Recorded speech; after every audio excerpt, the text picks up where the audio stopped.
So I'll call our meeting to order at 6:02. If you are joining us via Zoom, please put yourself on mute and be recognized by one of us here in the room before you speak. Thank you. Okay, we'll jump right in. Regular business. Oh, sorry. Is there anything to add? Do we need to? No. Not that I'm aware of. Nope. No public forum? Sharon has a question. I've had a handful of people ask me if we're gonna do something about the library, about the cemetery and all the trees. in Greenwood? Yeah. You're talking. Greenwood I saw and Barney. Oh, Barney and 4 trees came down. So maybe under other business, we'll talk about storm recovery, storm damage. Thank you, I Sharon. saw Greenwood, I didn't see Vernon. Yeah, I saw something on. So somebody Social media. volunteered their company on All right, Facebook. now we'll move into public forum. Sorry. I don't see any public here. We have Jill, who's the department head. No public forum. Okay, Supposed to be short and sweet. short and sweet, that's So to right. speak. So regular business. Brett, now we're ready for you. Do you want to come on up? Yeah, where do I sit? Right in the middle, if you'd Make like. a space Yeah. for you right between Bill and her. Bring a chair. You want a there. soft chair or a hard Yeah, chair? they're not used. It's the best place to grill you. I knew they weren't. No, all of a sudden I decided, my girls have decided to run. Ian, do you want to share screen or should I? Don't get too comfortable. I can, you're a co-host, Val, if you have the documents pulled up, Okay. I can grab them too. And I have the one that I worked on today, which will probably be later on in the meeting. So would you share the operating budget? Do you have that? Sure. Okay. Hang on one sec, give me 2 seconds here. What is it, 1 or 2? 1.5. Before we get started, I just want to say I appreciated all your notes, Brett, that were in there. I was just Oh, gonna say that, it's you just a know. continuation from each year, and I try to update them accordingly, just to show you what it is. But it's helpful, though, Well, to yeah. see that, you know, when we see the numbers, it's really helpful to understand where all that comes from. As I'm sure you're all well aware now, expenses have gone up across the board, just, the cost of doing business, unfortunately. But in the fire department, I don't want to say unique, because we have a bond payment currently built into our operating budget that decreases each year. If you were to add on other lines, you don't notice it as much. However, as we discussed a year ago, if you recall, it's certainly not my goal to spend the money that we didn't spend the previous year on our bond payment. But in this case, with this year, with operating costs increasing, it certainly helps. And I'm actually in the negative. So it's a good thing. All right, what do we got? Can everyone read that? Let me do that a little bit bigger. No? Sorry.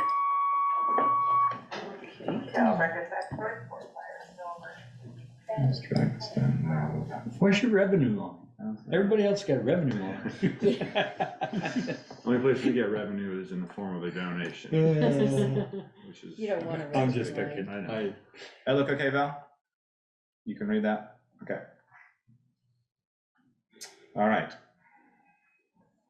Although you might want to hide the account numbers column because they don't really add anything and just take up space.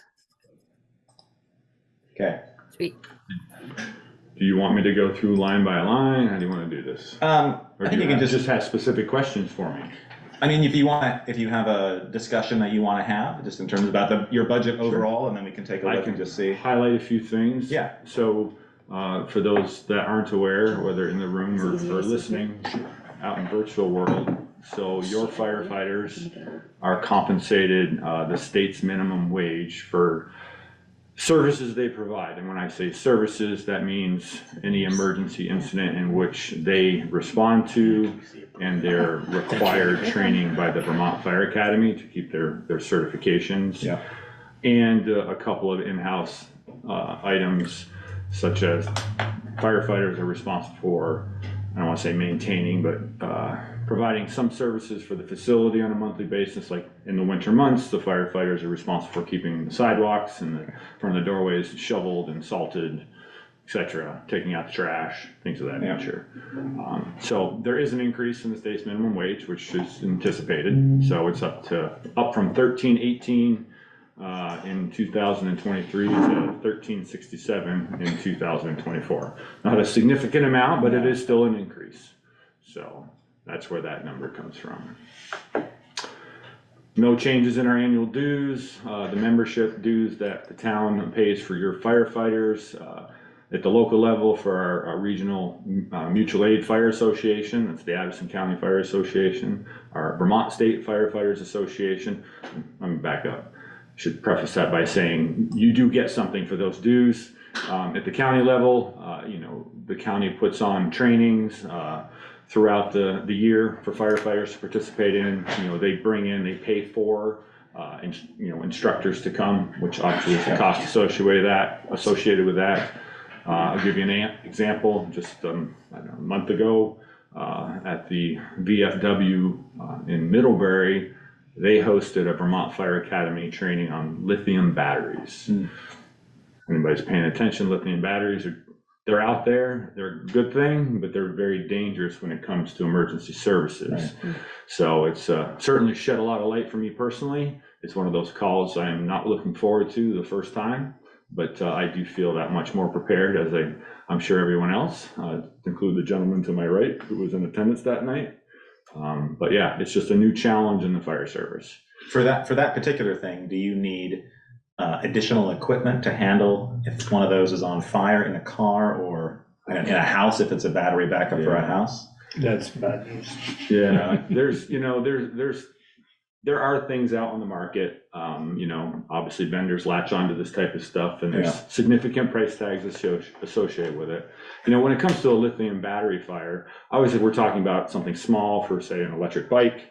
We could literally drown it in a 5-gallon bucket of water and leave it. However, when it comes to a car, they're practicing in Europe, I guess, like, let's just say it's a roll-off dumpster filled with water and literally putting the car in the dumpster and drowning it. But we don't carry roll-off dumpsters on our fire trucks, and it's just not really that feasible. And the concern is, if you do have one of these types of fires, it could take 30,000 gallons of water to extinguish it. Well, now you have 30,000 gallons of what? Contaminated water. Where's that water going? Into your storm drains, eventually into the river, et cetera, et cetera. So, believe it or not, best practices today, Let it burn. let it burn. Interesting. Obviously, we're gonna Battery protect our... backups in your house is gonna burn. And when I say let it burn, that doesn't mean if it's in someone's garage, we're gonna let it burn. If there's we will protect exposures, other houses, someone's house, but the best practice would be just to let it burn itself out, which is, these are things that these manufacturers need to be thinking about. But that's the reality we're faced with. There may not be anything to put out if it detonates before we get there. Right. Yeah, I'm gonna go home right now, just take this out. Well, Peter brings up another point. They can become explosive. Yeah. There's, if I'm not mistaken, what was the number? 7,000, like your AA type batteries. There's like over 7,000 of those in a vehicle, one vehicle. So, yeah, it's just, again, new world, new challenges for the fire service. So, Is it gonna warn me before it explodes? They're gaining all the time. Okay. They're sort of, On safety measures, you mean? Yeah. Yeah, not catching fire. but there's certainly But you read best about it, practice though. that you do. The fire department of New York has shared lots of information. Actually, since this training we attended, I've developed a draft standard operating guideline on how to mitigate the situations for our firefighters, because New York City was good enough to share nationally what they have done because of lessons learned. Just last year alone, I think they responded to something like 150 of these electric bike fires. Oh, wow. Wow. If they're in an apartment on the, say, 50th floor of a building, and no warning. And it's not a good scenario. So. It's kind of like the cell phones, but just kind of go. So anyway, I know we're getting off track here. Yes. Yeah. Okay. So, but that, Sorry. Yeah. our association fees pay for things like that. In the Vermont State Firefighters Association, similar, they offer some services. One of the things that we here in Bristol, any department takes advantage of in the unfortunate event that a member passes on.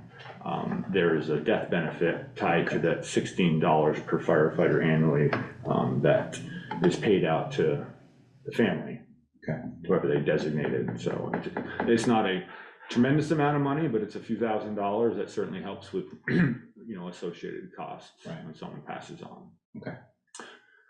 Anyway, moving on. So that's your due. So training, add a little bit more for that. Yes, training, as we anticipate sending. There's a lot of great training out there. Much of it is available to us at no cost.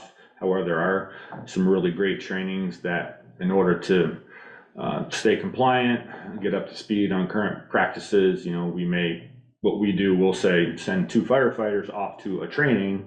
We're not going to spend a lot of money to send 20 people, and then they'll bring back the knowledge they learned and share it with everyone. Okay. So yeah, These instructors are averaging between $3,000 and $5,000 for a 2 to 4 hour course. Yeah. Can you start to be instructors then? That sounds like a in all my free time. Yep. Yeah. There's a revenue line. Right. Yeah. That's a personal revenue. That's But- a personal revenue. But again, it's $2,000. It is a lot of money, but speaking of training, talking about training, it's I not a don't lot look of at it as a money. lot of money compared to how many firefighters you have in the service. Exactly, Right. so, that's but not a because lot. of our kind of a regional approach to firefighting here in Addison County and the sharing of resources, we're able to keep those costs down. Yeah. How'd you get your phone bill to go down? Well, I have nothing, so Right, the phone yeah, bill, yeah. that's a good question, Dar. So like phone, electricity, so I look to the town, to Valerie, to Sharon to insert those numbers, phone bill, yeah, all that stuff. I don't have access to it, I just know they take it out of the budget every year. Yeah. So, but actually regarding the phone, we eliminated two of our phones we lease at the fire station. So Okay. there was a little Yeah. cost savings there. That was it. I don't think it's a huge cost savings, but there is a cost savings. Okay. On your power and Sharon Val, the first 2021, 22, you were at 8,020 and it's down 2,000 the following year. Mhm. Do you know why? Were you guys just more energy efficient? They're shutting lights off, right? Well, the lights shut off themselves. That's a Right. great question. So all the lights in that building are on an 8-minute timer. Yeah. So that's a great thing. Mhm. We're I'm not still trying to get a complaining, but- I'm still trying to get a solid answer on, our heat pumps. So half of that building is heated by heat pumps. Mhm. And some people you talk to say you should let them run all the time, others, anyway, I'm thrifty, I treat it like it's my own, and I'm constantly turning them off. Mhm. So that could be some of the savings there. The building is extremely efficient, Yeah. and it gets a lot of natural sunlight because of all the windows, Mhm. so it stays warm. Yep. Okay, do you have enough in your supplies line? That supplies line, it's been there forever. It's gone up over time, and I have overspent it, as I think it was last year I overspent it. Well, 2 years ago, you overspent Yeah, it too. that's where it's kind of the catch-all Catch-all. for all the little items that, aren't maybe anticipated, or Mhm. as an example, Saturday, this high wind weather, the Mhm. second high wind weather event we experienced here in town. The firefighters were out for several hours, assisting the town crew, and so, we bought a couple of pizzas. That's where we charge something like that too. Yeah. So, Okay. Didn't we have to, 21, 22, didn't you have to take out that 5-year elevator inspection that we didn't plan on? The 24 grand. yeah, well, we would have charged that to the Building annual maintenance. services Oh, line. okay. Yeah, that's where that would have been a charge too. So yeah, supplies, I feel comfortable with that slight increase there. Electricity, propane, same, we just look at past years. I don't know what propane's gonna do this next year. Yeah, the limit Burn. house. Burn, right, yeah. You're always below your 7,000 for the last couple of years at Yeah. least. Yeah. We're through, what are our dates here? And those numbers, I bet, Yeah. they were Depends on just how much there. fuel's in the tank. That's right. They came on last January 10th. They were there Oh, okay. in the afternoon So the generator had been running for, I don't know how many hours at that point, 12 hours, 14 hours. And the propane. To fill it. oh, They were there, all cut Yeah. off. Mhm. So Mhm. yeah. Dispatching there? Yep, dispatching fees, Shelburne Communication Center, they're our primary dispatch center. That's every year. Every year, several years ago, their town manager, they finally put a flat rate, with a percentage increase annually, which was very helpful. It used to be you paid per call. It was something like $34 per call every time you were dispatched. So obviously for budgeting purposes, it makes it much easier to have a set rate. Mhm. And we also, very small, I think it's $250, we pay annually to utilize the Chipman Hill repeater site in Middlebury. And we had to utilize it on January 10th when our primary site went down here in Bristol, because we do not have backup power at that location.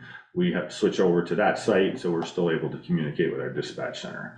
So, but the grant we recently applied for, if we are successful, will assist us. You are not. We were not, there we go. I just found out.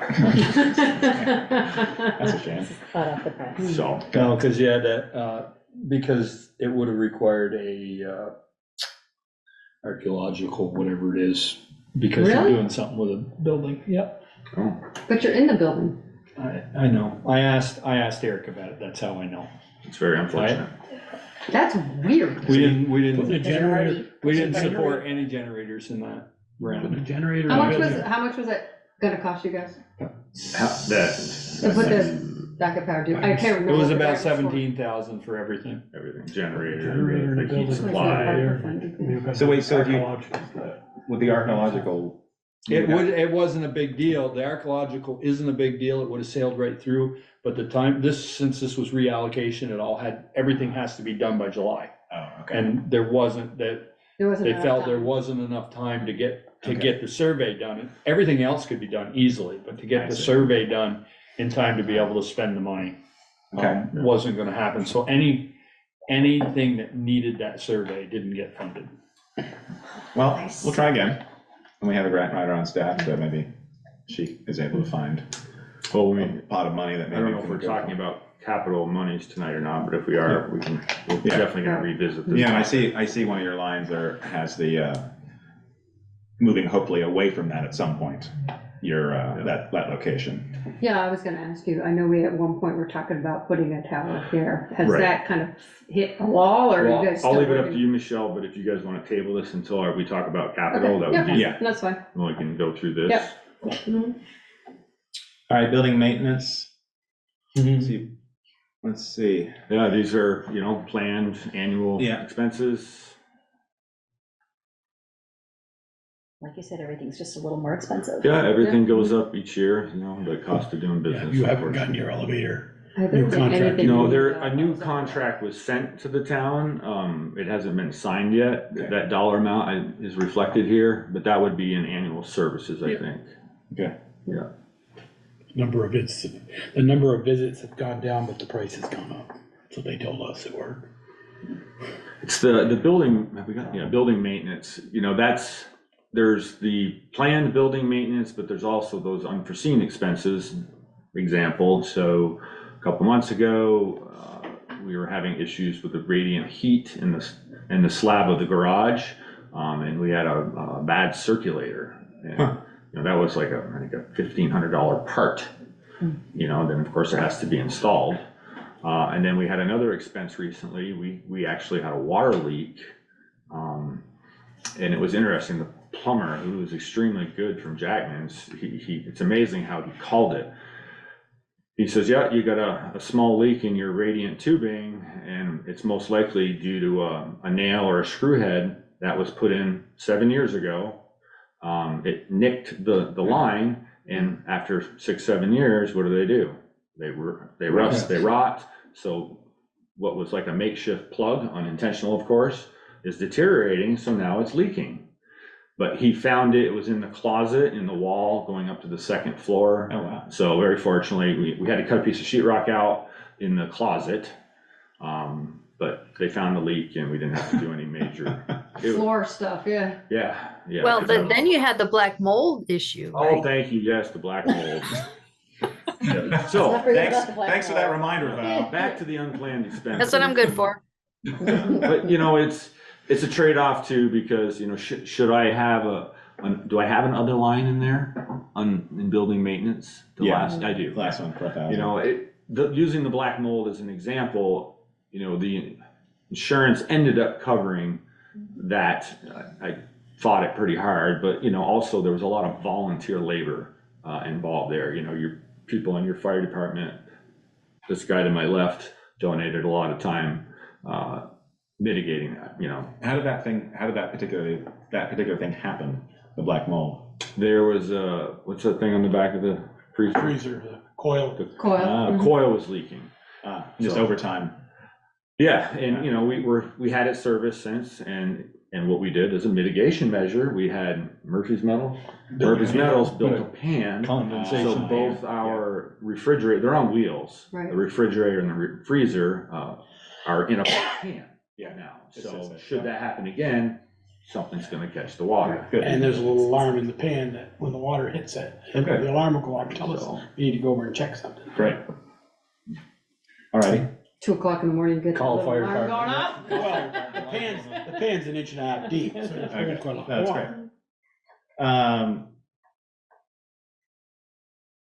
I like that you've got your Well, your snow plow. I reached out to Scenic Valley, who the town currently has a contract with. I don't know how long that goes for, but just asked them the question, based on, it's an annual thing, and it's, no fault of the town crew. It happens, I get it. Yeah. But it's a lot of damage. And, the first plow, I guess we had a month or so ago, obviously the ground wasn't frozen yet, it was a disaster over there. But I repaired that myself, put it back together, and then when they had to plow a week ago, a little bit came up, but it wasn't much. Any way to mitigate that? Stakes or something? Don't plow. We put in snow stakes just to Yeah. kind of show the edges and corners, and I'll just leave it Just at happens, that. I put it's a it just giant blade scraping along the ground. Yeah, and if the sod gets up above the pavement, Yep. or if they happen to get, they can't leave this, it's like a parking lot, so it has to be pushed Yeah. off the pavement, Yeah. which means you're on the grass. Yeah. But certainly, a lot of the damage was mitigated because we straightened the road.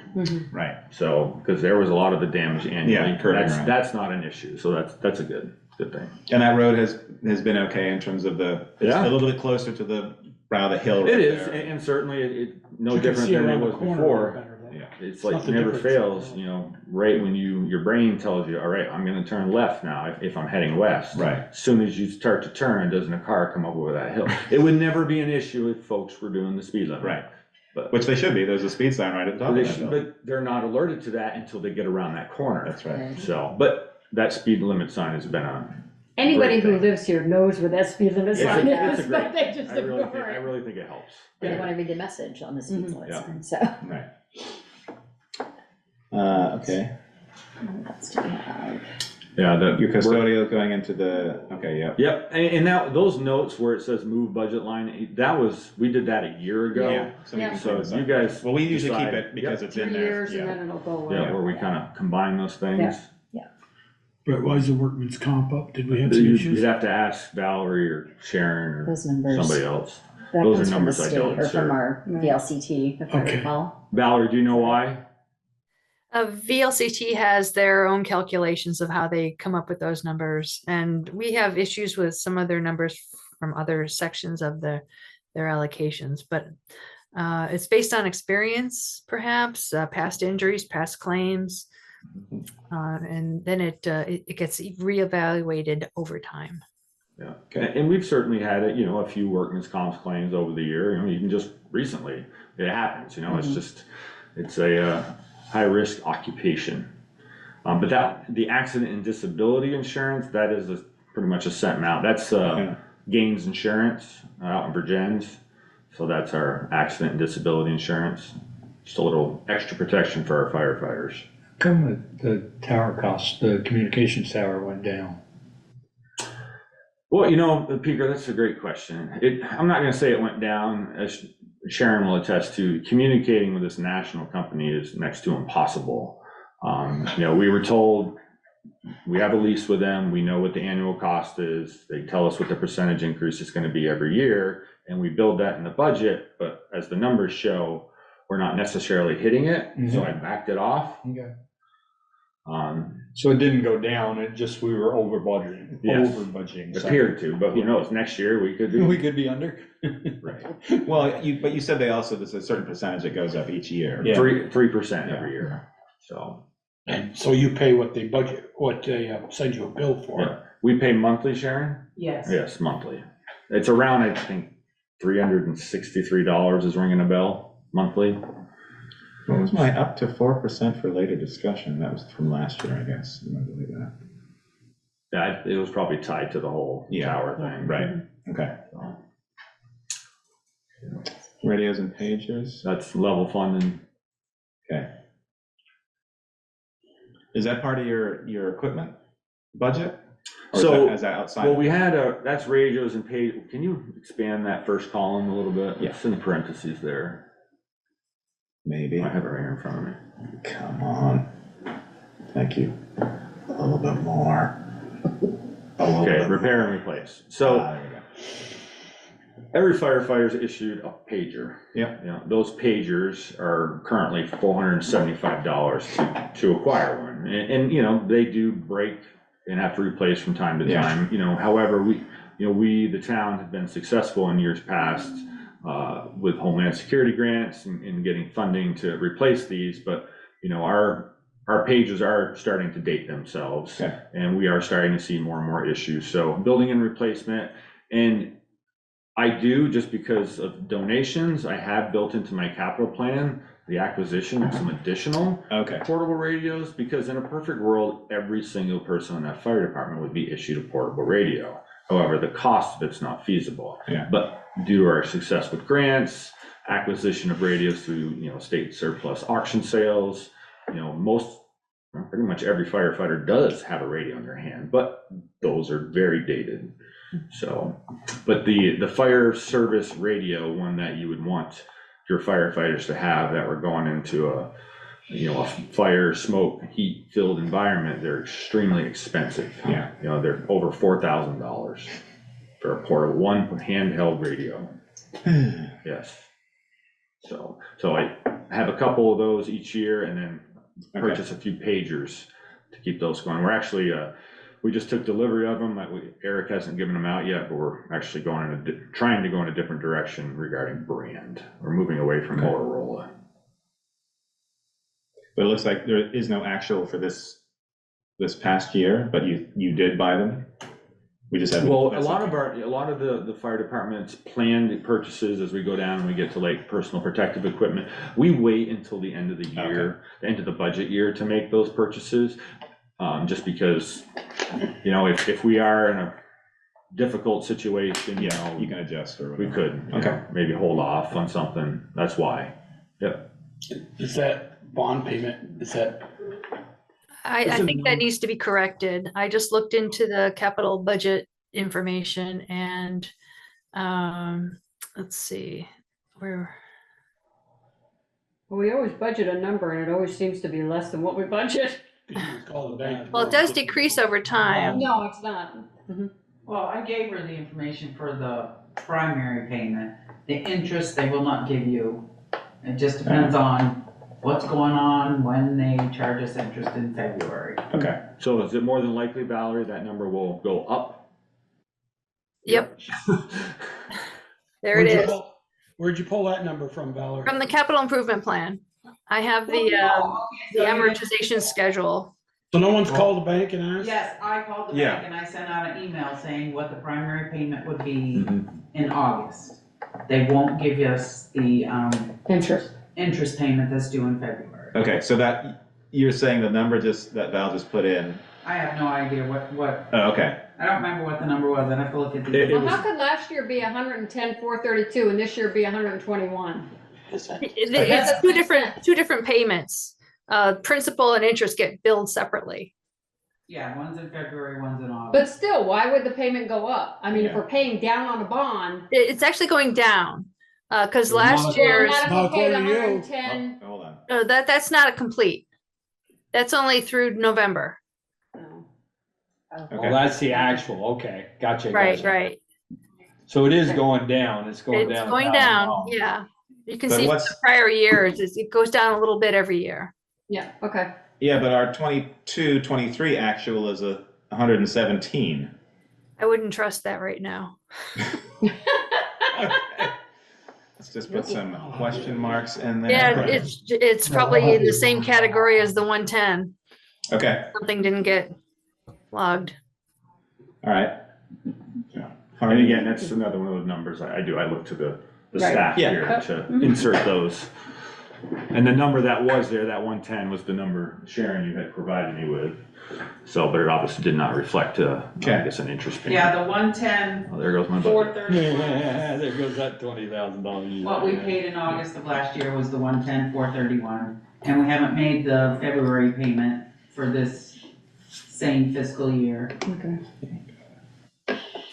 Well, when we get to the capital budget discussion, I can show you where that number comes from. Okay. Fire prevention education, the cost of the things we purchase annually through the National Fire Protection Association, that, you know, like the handouts we do at the elementary schools. Yeah. As you can see, we've overspent each year, so I needed to bump that up $100. So I did that. Yeah. Uniforms, I dropped that instead of 3, dropped it to two uniforms this year, and that's just based on the numbers of people we have and a few other miscellaneous things. So I was able to drop that 500.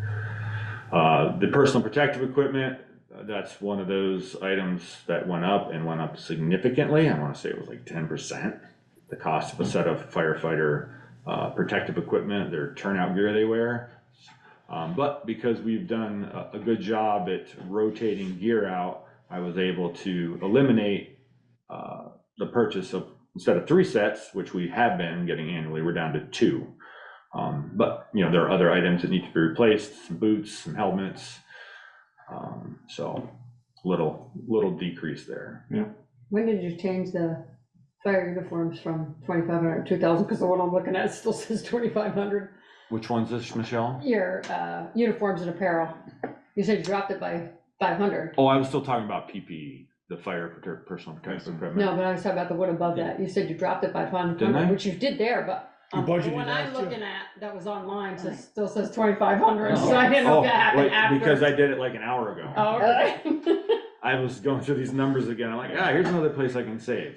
So, yeah, literally I did it like that. I love these live budget sheets. Yeah. So, for that reason right there. So, yeah, that's my bad. No, that's fine. I'm always You're like, looking at old data. Yeah. I can't help it. I'm looking at Hour what ago. was online Brett's for me. Brett's so working I on his think budget that's it. down to the line here. It's good. Apparatus vehicle maintenance, we dropped that $5,000 over a year ago. Yeah. Now today, our budget, that line in our operating budget, our 23-24 operating budget, shows we've spent, 27. yeah. And has something to do with the insurance checks, and not reflecting the reimbursements. yeah, because we received all the monies, you know, it was like a $35,000 insurance claim on Bristol's, on our engine 2. Yeah. And we got it all, but something to do with how the money can't be, I don't know, Sharon, you'd have to explain it, why Explain it's it, the way Sharon. it is. 2 of the checks came in last fiscal year. Mhm. We didn't do the work till this fiscal year. Can move it, but it's not best practices. Okay. The 3rd check came in this year, so that one, So how does that show up will that show up on their budget so that they know it's there, or it doesn't? It shows up as miscellaneous it was income? last year's budget, it came in last year's budget. No, I mean the one that came in this year. Yeah. Yeah. How it's where does there. that But show? it's not a revenue though, so It's how not does revenue. it? No, it goes through the insurance revenue and then we put it into the account that Yeah, it came out of. it came out of. It'll just Yes, credit the apparatus 6,000, vehicle yeah, It maintenance. was 6,000 something, but the other 2 checks came in last fiscal year. So, Because when I ran this by my vehicle technicians who, you know, ones who usually charge to this line, and they were like, yeah, we, you know, literally only spent a few grand this year already. Right. So they were a little taken back, but because, I don't know, it was either Sharon or Valerie, somebody provided me a detailed budget report of the expenses to that line. So, you know, it tells me, and it would tell all of you that we're nowhere near spending over that line yet. It's just the whole insurance thing is. Okay, so, Right, which is hard for us Optics to is, look at. the optics of it is not good. I don't like that at So all. Sharon, to your question, you said the check for this year, the rest of the insurance company was like $6,000. Yeah. they So gave them more. should that be 21,000 or 33,000 with that actual? Did we actually spend? should be That 21. 6,000 should go back in there, so it should be 21, yeah, but it's really even less than that, So- except the checks came in Yeah. prior. fiscal No, year. this year's check was $6,000. Right, Yeah. And this year's, so have yeah. we actually spent I don't- 21 on? No, I don't believe that credit isn't part of the 27, so I think you're right, it's gonna go down to 21 Yeah, something. the entire bill came, so just a few Right. months ago, $34,000. And but you put two of the checks in last year onto the bill or whatever you, Couldn't. Not- Yeah, so what, not best so practice. Sharon, what happens with that money? If you got the checks last fiscal year, where do those funds go? Into the insurance revenue line? So then they eventually get back into the fire department line or not? No, not technically. Chip told me from Nemrick how I could move it to this year. I've moved one, I believe, and I've gotta move the other one. But again, they said it's not really best practices, but we haven't started the audit, so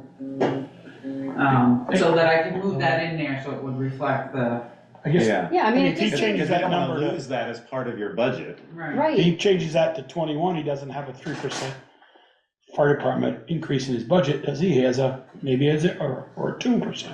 I don't Let's No, know. see. no, it still would be 3% because it has to Oh, do with yeah. the budget, the percentage of change, and he level That's right. funded that. Yeah, So that's not gonna affect the bottom line, but it would look better on his. It looked his- better, you know, it's, Yeah. again, the optics of it. yeah, Right. You know, but as long as you all know and can explain to people when they ask that, you know, we actually didn't overspend, it's just, Yeah. the revenue is just not shown here, not So revenue. I guess I'll ask them one more question in on line 36, the actual for 22-23. If we put 2/3 of the $30-odd thousand insurance claim, It's Into- not sitting in that budget line, it's sitting in the insurance revenue line. and where do we see that? On the general budget? On the general Is budget? that in the general budget? So does that make the general budget deflated or inflated, or, because the general budget insurance line is gonna be less because of a fire department claim? It's well, it's gonna it's a revenue, usually Right. there isn't, there wouldn't be a revenue in that line, right? Yeah, we don't budget, receive we don't budget for insurance revenue. It's money in, money out. Yeah. Right, but we don't Well, budget for it's insurance money out of, revenue. it's out of the fire, but in the general fund. Yeah. Right. It's a new thing that I think we have to look at and figure out what to do. We might want to figure out a separate insurance revenue line for each department. Mhm. Perhaps. It might be Yeah, we cleaner did. that way. We had several claims just last year and we. Right. You're gonna have some this Well, year. now this week too, right now. Right. Mhm. Right, because then we know where that money is and it doesn't escape your budget. See, you would have one little revenue line, insurance claim. That's right, Right, That's what she's saying. yeah, yeah, yep, that might be a good idea, So, just to keep it clean. because this. But all that's we gonna can't do is change. show what came in, it's not Right. gonna show where it went. yeah, we're Yeah, but it over, would, you would have the expense line down below, Yeah. because it's coming, right now, it's coming out of this line. Obviously, it didn't if you spent $34,000. but we got a Because- $6,000 something That insurance is check there. that is there. That it was applied to that. Right, It's but 32. you've done other maintenance Yeah. other than just that truck. What I'm saying is you $34,000 just to that truck. So somehow that money's getting applied there. Otherwise, that Or line would something's be, not in there. would be 50,000. That's not my scope of work.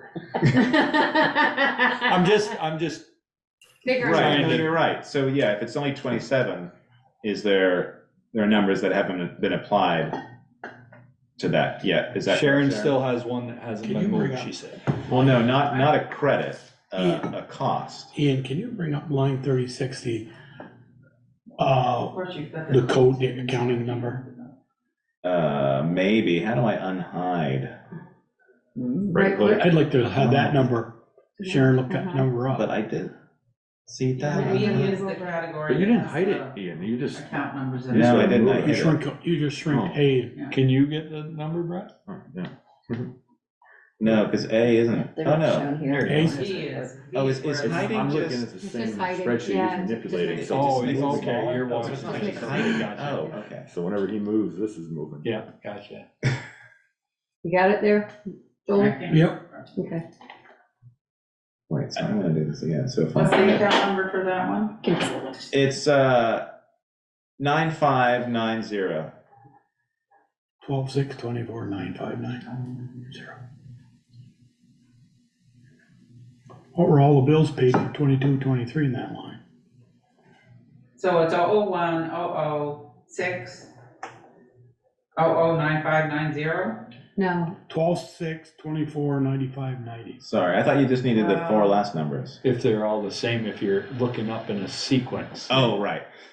Sorry. So 66, what was the one after 6? 24 24. 95.90. Drum roll. Okay. Are you looking Yeah, at Nemrick now? so the only insurance one in here at the moment is the 6,073. And they paid 32,566 to Bulldog for that. And they've got some other stuff here, but What was paid in 22/23 in that line? Can you tell us that, Sharon? yeah.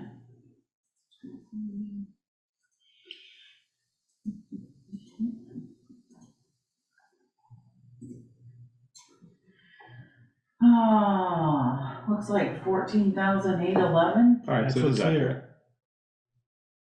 Okay. All right. But no insurance claim in that one? No insurance claim in that? Well, it would be, No, because it's sitting in the insurance. right, because it's not Yeah. part of this, because there isn't a way to put it a part of this. But I think, I mean, Val's suggestion that we look at a revenue line for insurance claims makes sense per department. Mhm. But Because then everything would have to show up. In the All the expense line. expense would have to show up there. That line would be a lot different than what it is. right. It'd be overspent, Mm, And then it would, but the insurance line would offset offset. it, right, Right, right. so that's the way that you're able to track that accurately. Yeah, okay. But you won't know you'll just have to have an actuals insurance line. You can't have a. Right, you wouldn't have a budget, You wouldn't have a budget. No, right. no. Right. Yeah. Which would be, That I would mean, be not Which is best fine. I mean, practice. without that, it changes your 3%. If you had that in there, right? That would be lower. It's not actually 3% No. because No, of it those wouldn't. No, insurance claims. the No, because numbers, that number is only with the percentage of change to what He he's changes. budgets. yeah. Oh, right, yes, sorry. So his actuals, he still has another $120,000 between now and July. Yes, right, of course. So, depending on where it is, overspend, underspend, that's the number Yes. that's the number we're gonna look at the end of the year. Right, and that's the number that Brett needs, so that he knows, okay, this is how much I truly have left in this Yeah. budget line. When it comes to vehicles, you have your planned, routine type maintenance, but then you have your unplanned expenses. I never have any of that. I don't know what you're doing wrong. Think about a large one that's coming our way. The part's been ordered, we haven't gotten the bill yet. So, yeah, it's not cheap to maintain those vehicles, that's for sure. So, All right, I think 3% is not bad. yeah. No, I cut in some places, but again, I can't control those annual increases from our vendors, the operating costs, obviously minimum wage, things like that, but, and then of course insurances, they go up, all that stuff. It's just some stuff I Brett, are we can't going, control. are we going to have a, better word, deductible on the damage, of the building? Yeah, well, it's $1,000 deductible, right, Sharon? Yes. Yeah, every time I have a claim, that $1,000 deductible comes out of my operating budget, so. And I did that 3 times last the year. claims this year is one claim, right? Yes, so far. So hopefully nothing else happens anytime Right. soon. Okay. Okay, any other questions on that part of the budget?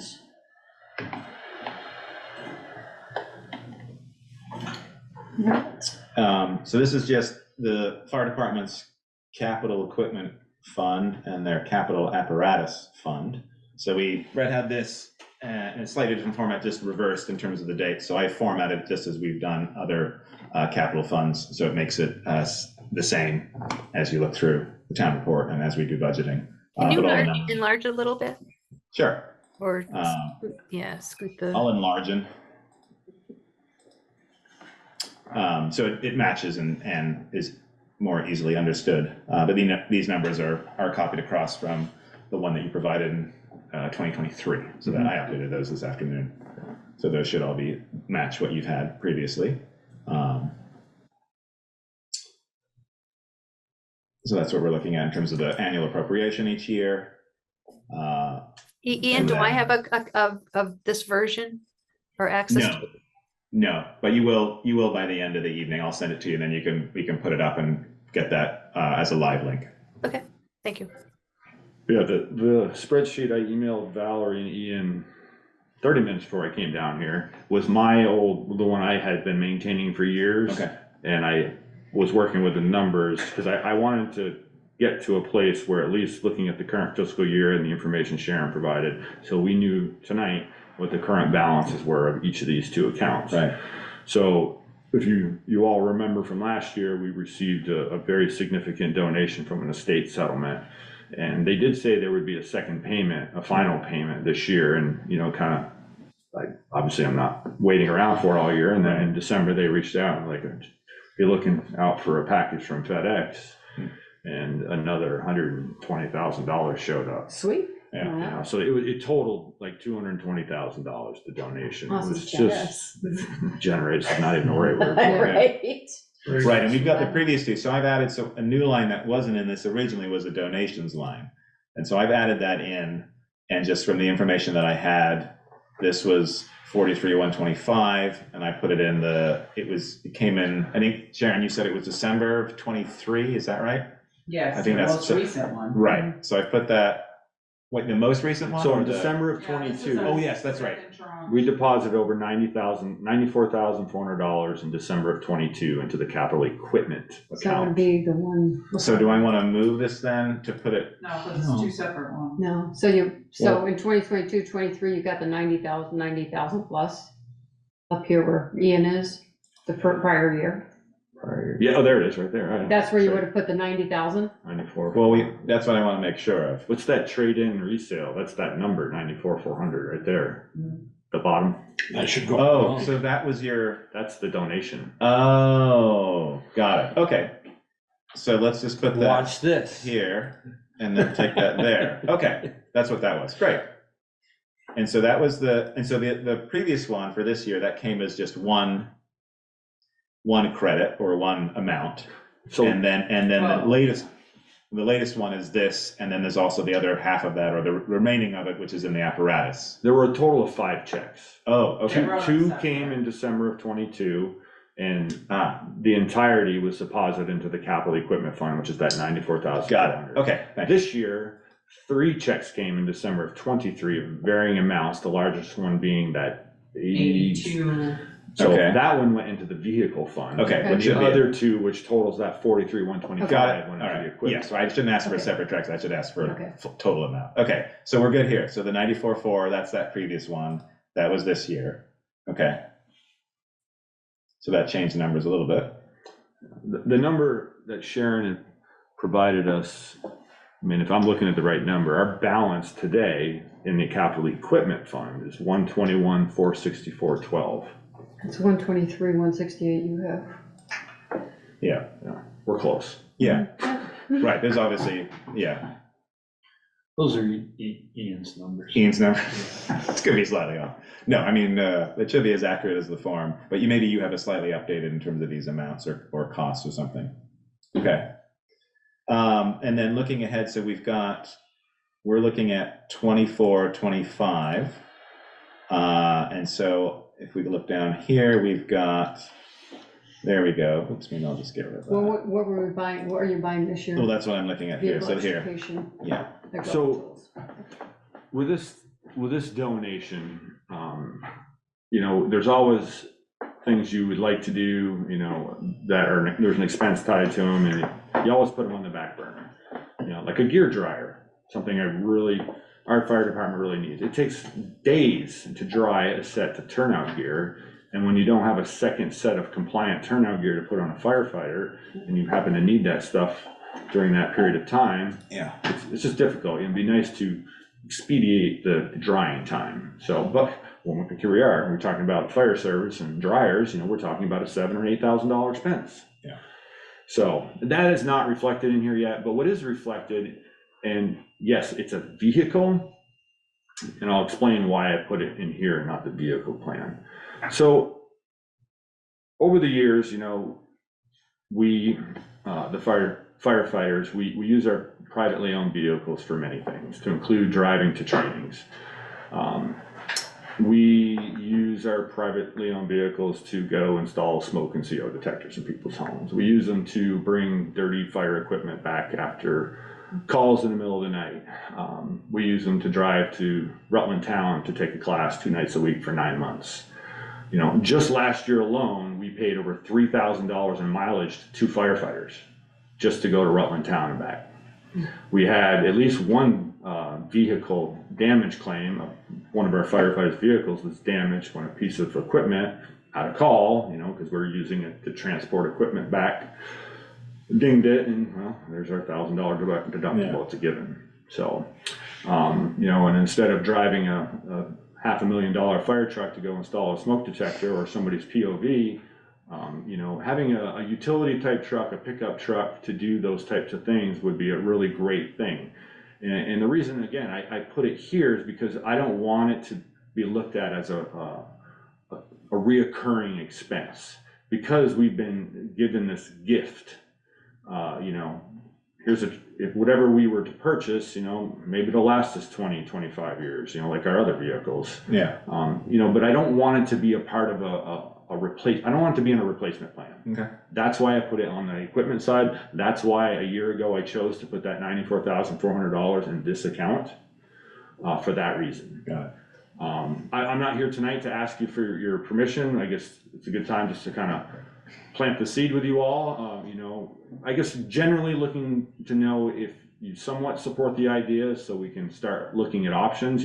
I had this crazy idea. I don't know if I'm sitting too close to these gentlemen, but maybe we get an electric pickup truck.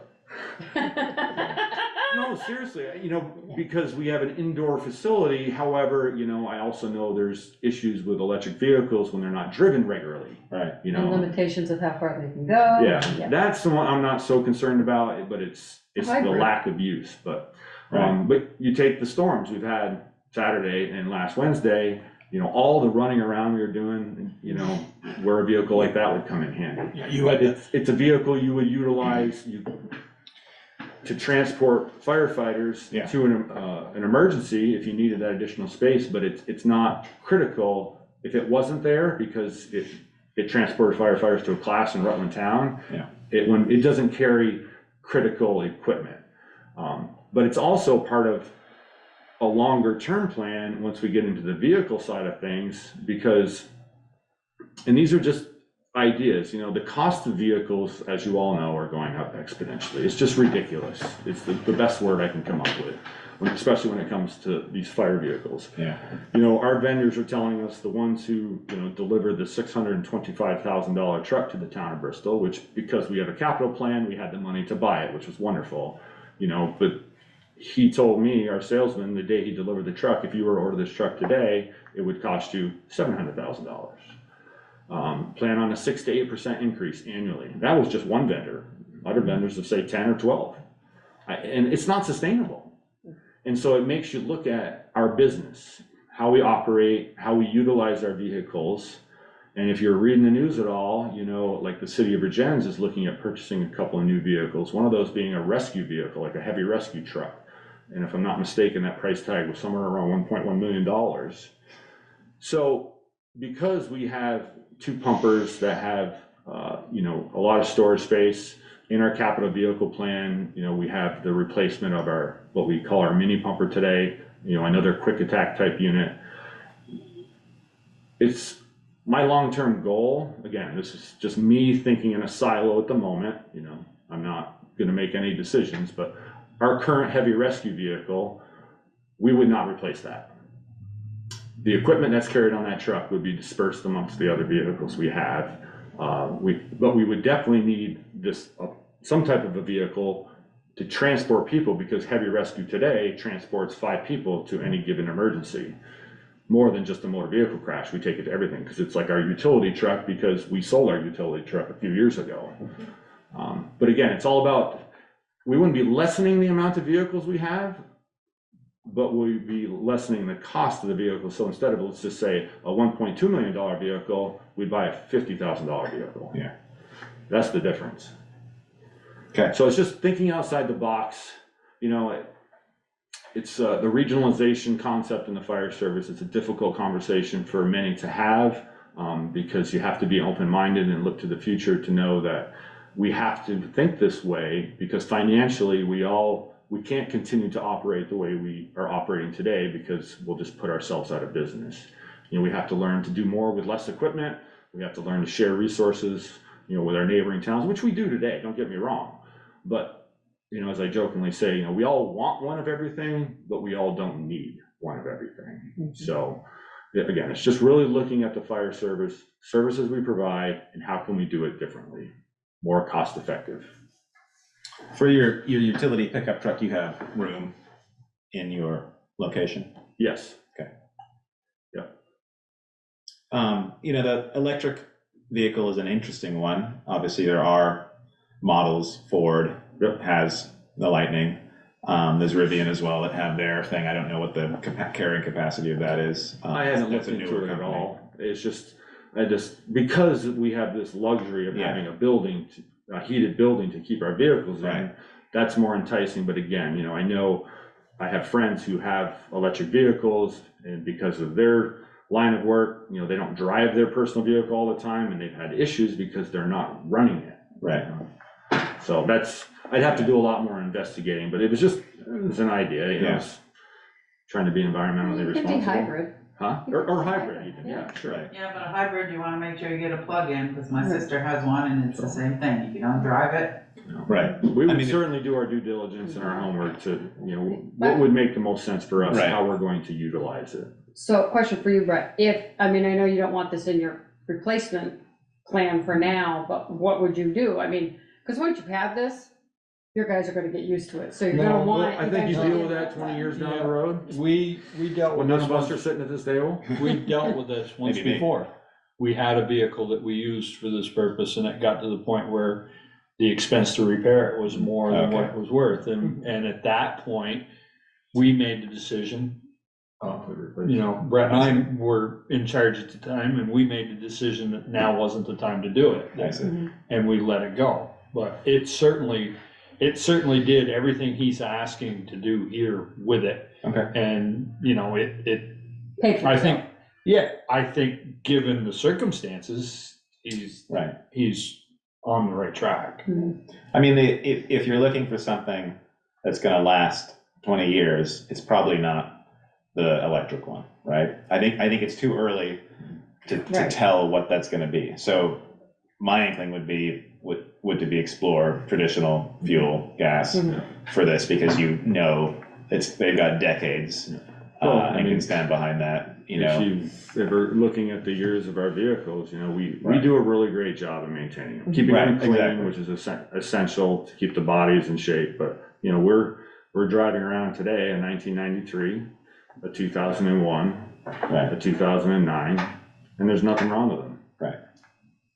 Yeah, so that would be, I don't know, this is probably plastic.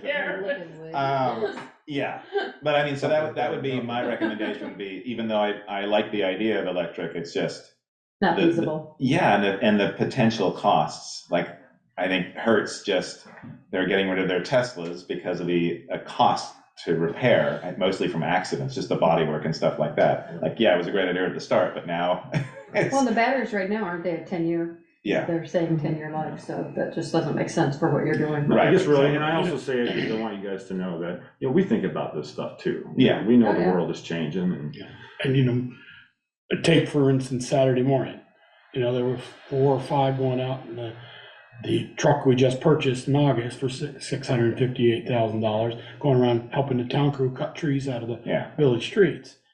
when they could have taken a $50,000 truck and, Right. but they couldn't get in the brush truck, there's only, 3 people who can fit in that. You know, it's a 2-door. Oh, throw them in the back. And, you know, as Okay. far, and if you think it makes more sense to show it in the vehicle side, I would leave that up to you all to make that decision. No, I was just, future wise, Right. I mean, Yeah. eventually it will probably get to that Times will point. change, I- if no, but this we- vehicle lasts 20 years, Yeah. times will be different. When I joined the There'll be fire different service, needs. we were operating 7 vehicles. You know, I- today we operate 5. Right. I personally, my personal opinion would be change that F-150 to a 2 or 350.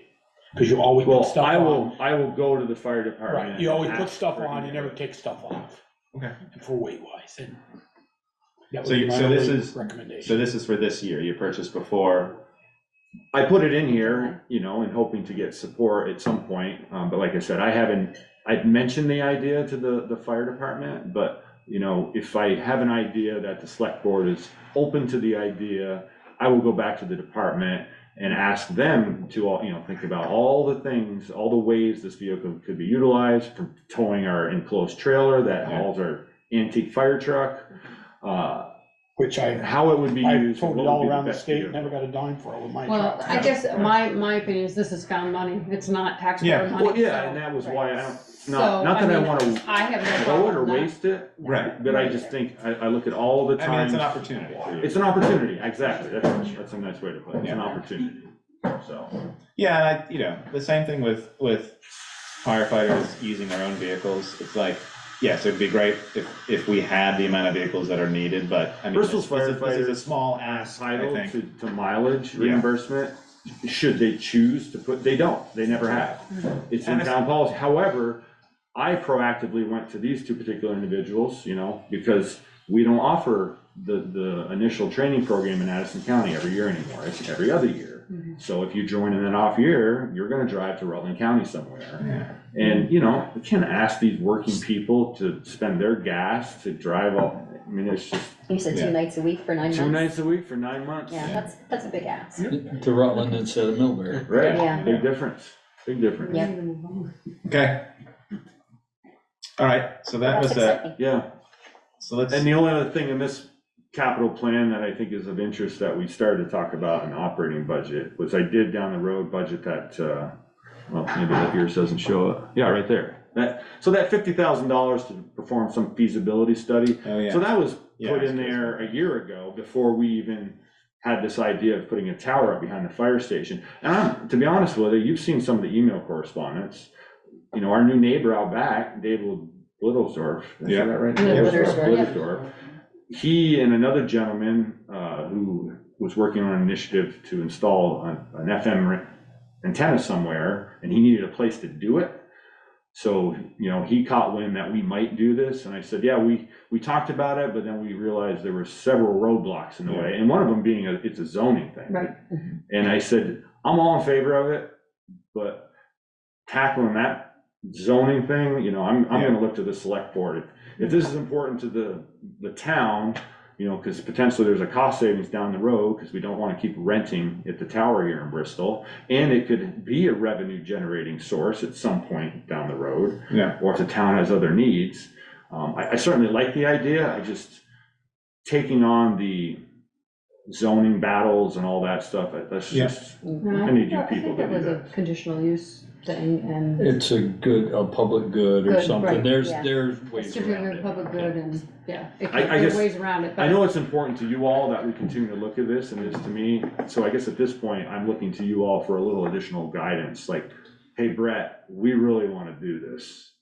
So let's find out, let's come up with a plan how we're gonna tackle this. So the one thing I heard in talking to the radio people, they said if you could get a hold of a ladder truck and they rig an antenna to it and go with just a portable radio, set up at the station, Yeah. use the radio, see where your coverage is. Yeah. And any other site that you thought you might want If to you try, remember, those tests were already done, the rescue squad paid for them, but not physically. not physically, right? And that's what was recommended to me, was if you could get a hold of a ladder truck where you could go out and stick that antenna up 100 feet, and then you could try it wherever you wanted to. Yeah.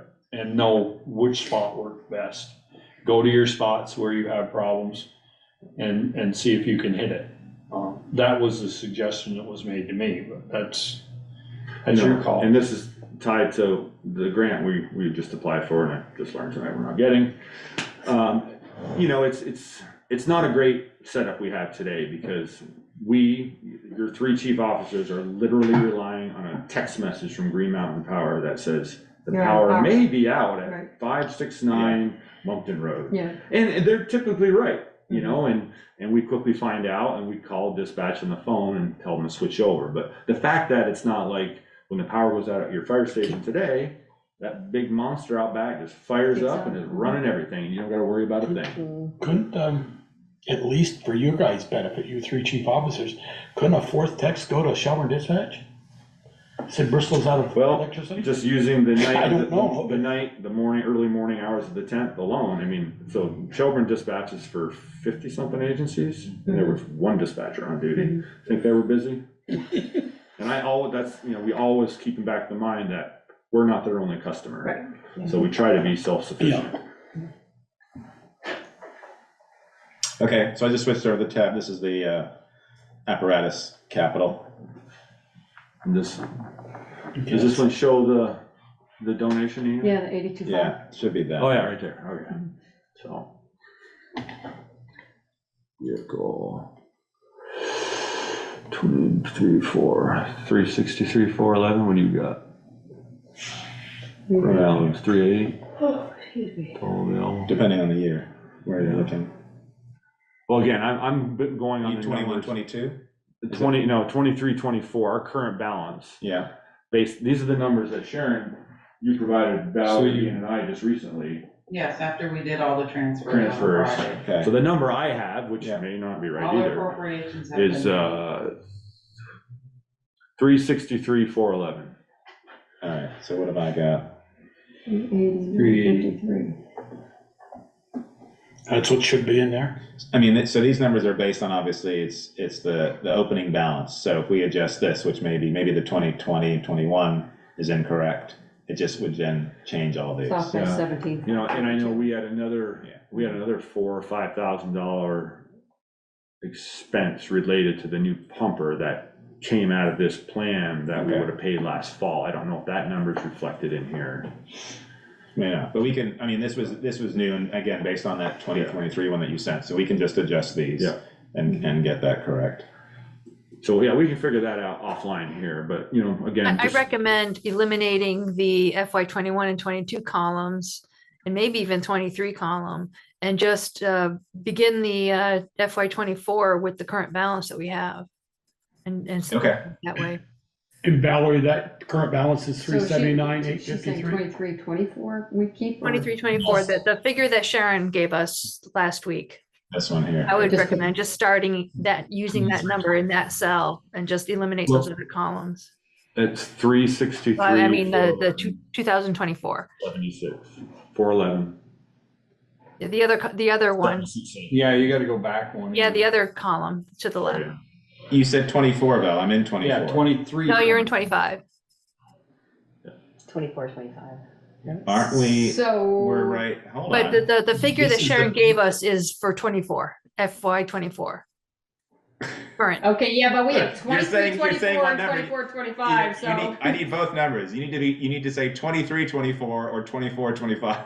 The number that Sharon gave us last week should go in the 23, 24 column, Okay, thank you. At the top, right? Because Yeah. that's the current balance as of now, All right. okay. 3, in this 6, fiscal year. 363, 411, 363, 411. 76 cents.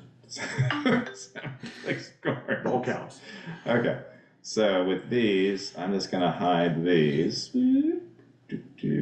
Okay. So does that look right? Is that correct? What's your total available after the donation? Is it 570? Or are these calculations marked up? So that, 363, so that includes the 125 appropriation. Oh, okay, So it's gonna be. So it needs to be- So it needs to- 363 it is needs to be- less, 125. right, hang on a Ah, right.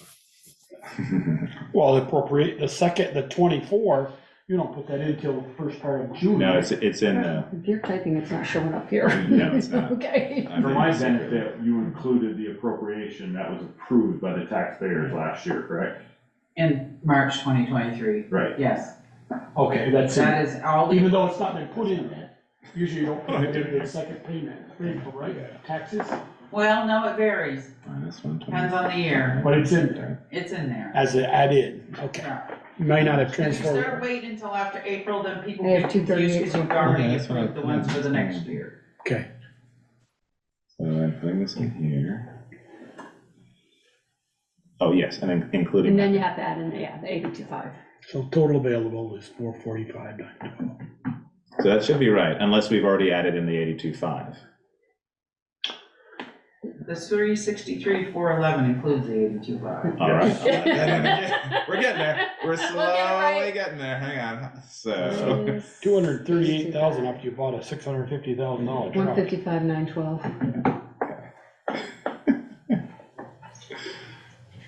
You'll get it. eventually we're gonna get there. Hey-oh, there we go. Okay, terrific. 2930 payment, 700,000 for the engine tank. Engine tank. What's your question? The 2930 estimated actual costs up minus Where are we 7. looking? 29, Yes, year right here. 2029, 2030, that's 70. Is that for the new second, an engine tanker? So, let's see Replacement of the here. So, 2006? That's the tanker. yeah, yes. capital plans, now, and it's a tanker. Right. Tanker, Right. period. Not a pumper tanker. Okay, I just, So, because I didn't think you had and I enough. think it's, in there. I don't, and that's why it's a tanker only. Okay, So again, this is a living document, these capital plans, and again, it's the fire surf changes and our niche change. Our 2007 Spartan pumper tanker, we're fortunate to have this wonderful mechanic, diesel mechanic, who is now a member of the fire department and has lots of knowledge and insight. And we've always talked about 20 years, we push it to 25, we get in trouble. But given the cost of these vehicles, let's just say the 2007 pumper tanker, if it will last the town 30 years, then great, it lasts the town 30 years. Yeah. If we're not spending lots of money on, maintenance that we didn't plan for, and I know that's always a gamble. So to answer Joel's question, looking down the road in this kind of living document, we may get to a point where we have to make a decision, all right, do we need, the town of Bristol today has 2 Class A Type 1 type pumpers, we're very fortunate in that front. And is it feasible, depending on how Bristol changes and grows, do we need to maintain that? Maybe we need to, I hate to say the word, but, down the road, maybe need like a ladder truck.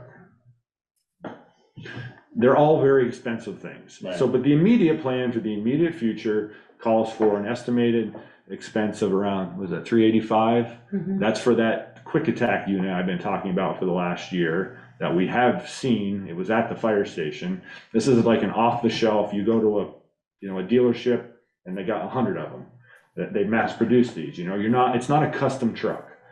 And it would That's replace the our mini mini pumper, which it has a 2009 chassis, but it's a 1993 pump on it, which has its own motor. Mhm. And it's undersized. It's a 1150 gallon per minute pump. And for what that truck's primary role is, we need a 1500 gallon per minute pump. But that's a 5-person cab, where our truck today is only a 2-person cab. And it carries more equipment. It's just, that's the next truck we need to replace in our capital vehicle plan. And that's just an idea I threw around, and, we haven't made any decisions yet. Okay. But that's where we're at today. All right. And, in appropriations, I know, they've gone up over the years, the board and the taxpayers have been extremely supportive of recognizing the increase in vehicle costs, but every year we gotta look at this stuff and what can we sustain, I know it's a hard conversation to have, but yeah, Okay. All righty. I don't have a crystal ball. How was, Ian cut it out too quick, but Sorry, how I have it many right years, here. What do you need? how many years were we going for the 125,000 appropriation, which we've been? what, 2 or 3 more years, and Yeah, then it goes At up to least 3 more 150. years? Yeah, at least 2 I saw. Well, I didn't. Of course, could be hard too. Because we switched to 150 in 2020, 2033. 2033. Yeah, 2033. So that's another 10 more years. Yeah. Right. Okay. I mean, we've been doing 125 we may look at this as a group in 5 more years and say, you know, We're we gonna have a have to year up that we've done well and we, you know, as the economy maybe grows and we get more tax base, maybe we'll say, maybe this is the year to bump that 125 to 140 or 135. Or we do a one-time shop from the undesignated fund. You could do that balance or too, something. bigger. Right, just Yep, all Yep. depends. Because once you increase that, that's then every year. So it's, you know, it's a large chunk of money that you're adding. because you've got that 1.1 at 2035, 40, 37. 38, Yeah, 37. 1.1 million. Is that, you built in that 6% kind of, or did you just plug a number? Yeah, I don't know. Took if I that what we shared with paid you. now I and came up You with said that, they said at 68%? yeah, I have another spreadsheet I created. It shows the increase of these vehicles with a 6 to 8%. It's pretty, it's pretty simple math. The one we Yeah. bought 20 years ago was 300, and this one's 650. 330,000. This one's 660, so 230. 230, the the Spartan, 97. was That was 230. 230. Yeah, so this one was almost 3 times as much, within $2,000 of 3 times as much, or, yeah, 3,200, It's 3,200. important to keep setting money aside, but Yep. not look too far ahead as far as what you're gonna do with it, Right. because that need could change. Right. Right. Yep. Needs to be fluid. Okay. Okay, It's just a guess. But the thing is, what I really appreciate is the planning component, the Right. fact that we have these funds available to make these capital purchases, and you're not going to yes, it's taxpayer dollars at the end of the day, it's my money, it's your money, But it's a little at a Okay, time. but it's a not- little bit more, not a big jolt, right? I tell you, I've had 5 or 6 people in the city of Virgins ask me in the last month, you just got a new fire truck here last August, and I said, yeah. He goes, what's your bond payment on it? I go, it's paid for. And we got 10% off because we paid for it. I said, we have a capital bond payment. Capital Building equipment. fund. Well, we ought to get that here instead of. On top of the You bond, take that as a voter of Virgins? on top of the bond, right? Right. Yeah. I mean, we were Not fortunate, looking forward to that tax bill. yeah, we figured, we were fortunate, we got this started at just the right time. Yeah. The truck got paid off and we were able to Future sink some planning. money away and Mhm. Okay. Maybe that 97 did some more good than we thought, right, Peter? We got it paid off. We took that payment, made it a capital. Any other questions for Brett's budget? No, I don't think so. Thank you. Am I the only Thanks, thing on Rick. your agenda? No. No. You wish. This I wish. is We a wish, regular rather. meeting, right? No, it's a budget. It's a meeting. budget meeting. Yeah. Well, thank you all Thank you Thank for you. that. for your time and for your ongoing support. I really do appreciate it. Thank We you. appreciate you. Great, our next item is capital projects updates, Pine Street guys. water Good line. evening. See ya. See you, Brett. Pine Street water line replacement, Bristol West water line replacement, design phase, water service line inventory, Basin Street improvement projects, Briggs Hill Road, Lincoln Road, Riverbank repair, Eagle Park fishing platform, sidewalk improvements, draft capital improvement plan, and so on. Right, right.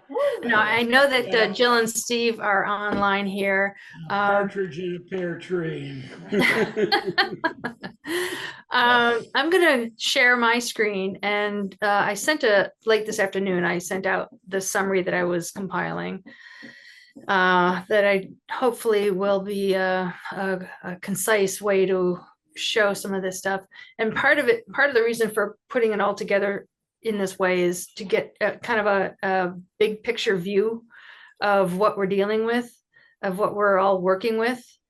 Are you seeing my screen with the Yes. Yep. Yep. Okay.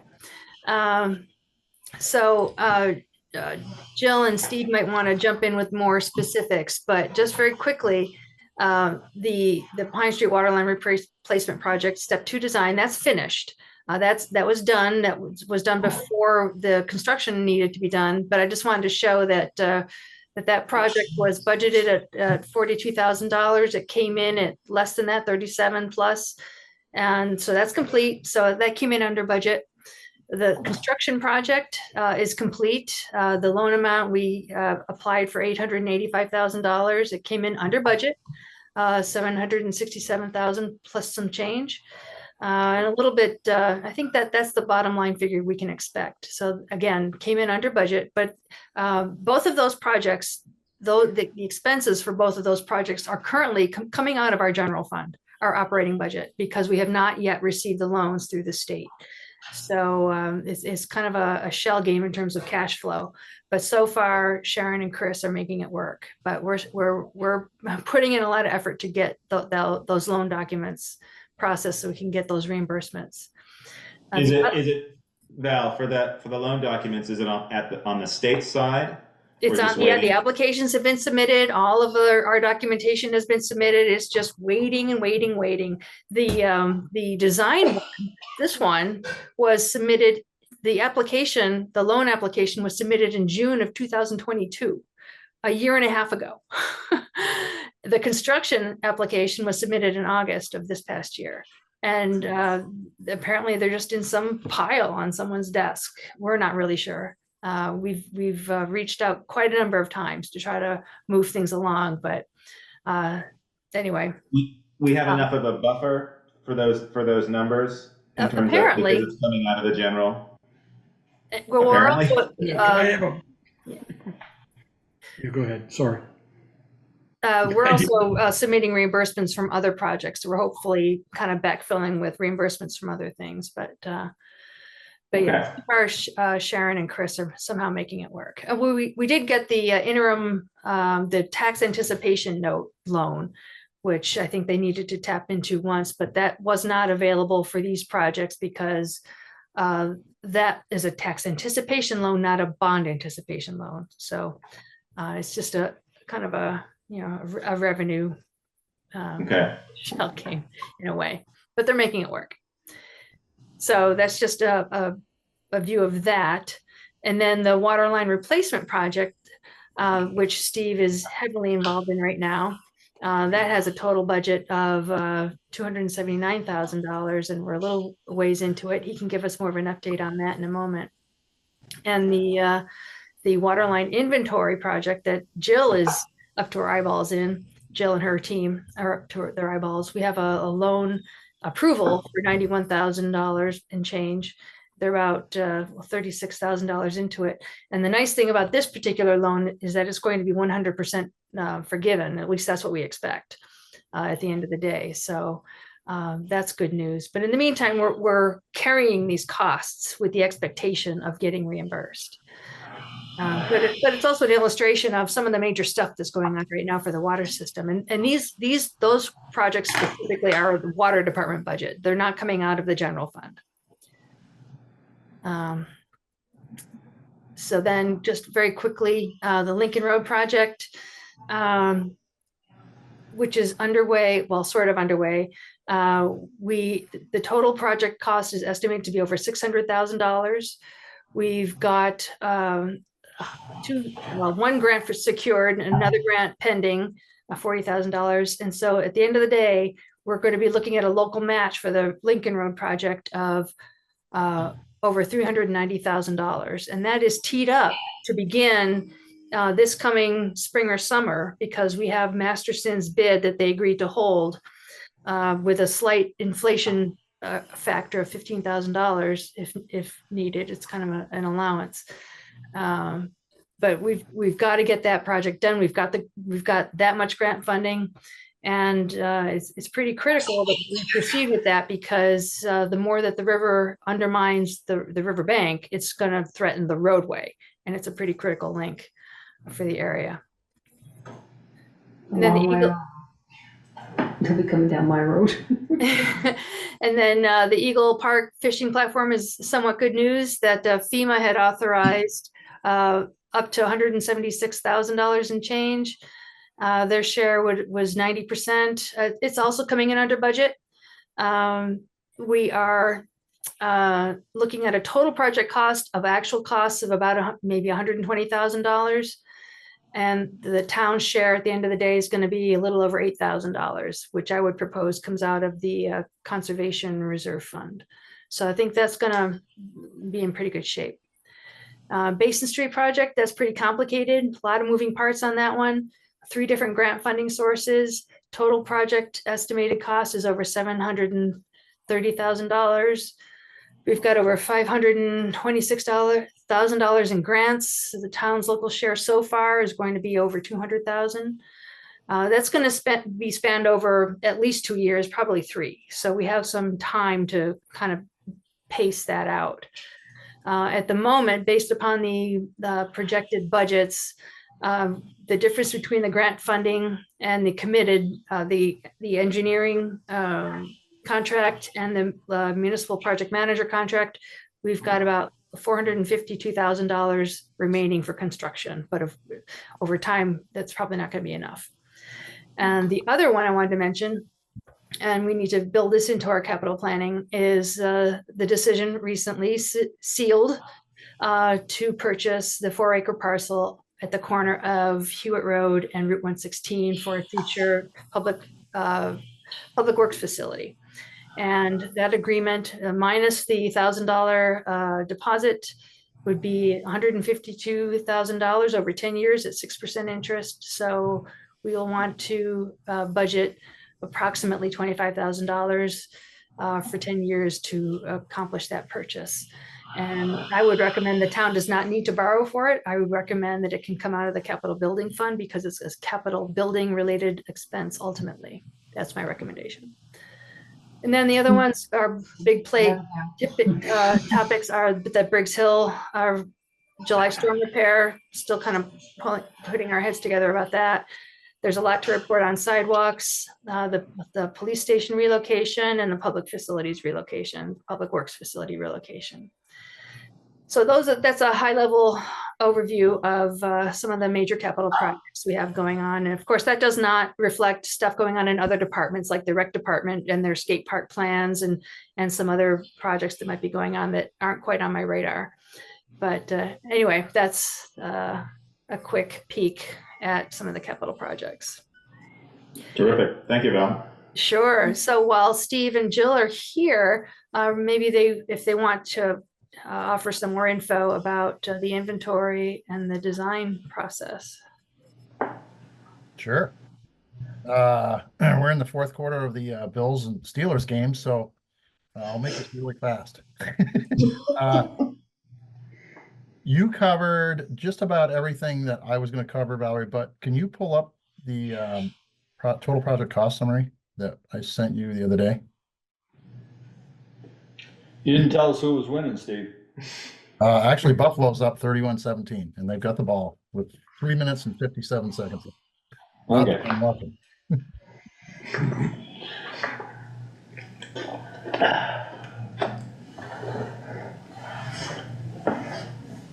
No. Val, can you pull those up for Steve? Sorry, I had to step out of the room for just a quick second. I'm sorry. Do you have the total project cost summary that I sent to you on? Yes, I do. Let me. Yep, hang on.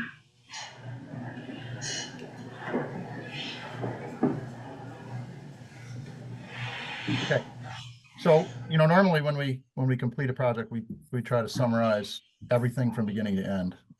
Obviously, you folks took a bond out for $885,000, and the intent was to cover the entire project, right? That's design, construction, quality assurance, as-built, legal, everything. The bottom line is, I think the entire project was under budget, not just construction, but every single line item, we were at or below construction, I think, or estimates, on just about everything. The big one, obviously, was construction. You guys got a great bid. You had the one lowball bid from Munson. It was more or less $90,000 less than my estimate. It was so far below the others, I was just amazed that they bid it. And you can really see that in your bottom line. Had they come in more or less on my estimate, which was pretty much the average bid, we'd be right on target. But it's great news, right? We're gonna be $118,000 more or less under your total, bond amount in our estimate for the project. So it really doesn't get any better than that from a financial perspective. You know, we were, in summary, under budget. We were a couple of weeks ahead of schedule, not necessarily for paving, but for the overall completion of the project. I think in general, the feedback that I got from the public was really positive. You always, it's pretty intrusive type of construction. You always have a couple of issues here and there and some hiccups, but we didn't have any major hiccups. And I can tell you there were many, many, many more times the number of folks that came up and thanked Jill and myself and everybody involved in that project than we heard from complaints. So I think all in all, it really was successful. And I want to thank Jill and Cyrus in particular.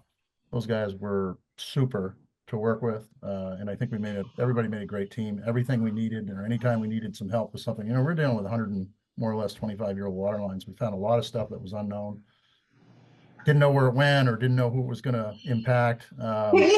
Those guys were there for us, whether it was morning or night or whatever. And if they couldn't make it, they certainly gave their best guess and input over the phone or whatever we needed to do. So I'd like to also thank Valerie. I don't think you guys realize how much she does for the town. She did a ton of work with PR, which really made this project go well. When the public's informed and they understand what's happening, we get a ton less complaints. And I have to believe that you folks on your end didn't hear that many complaints, short of maybe traffic and that sort of thing, which is going to be normal in construction project. But generally speaking, I think everybody was pretty darn happy. So I look at it as a complete success. Hopefully you folks do as well. And then moving on to the next project. So any questions on Pine Street?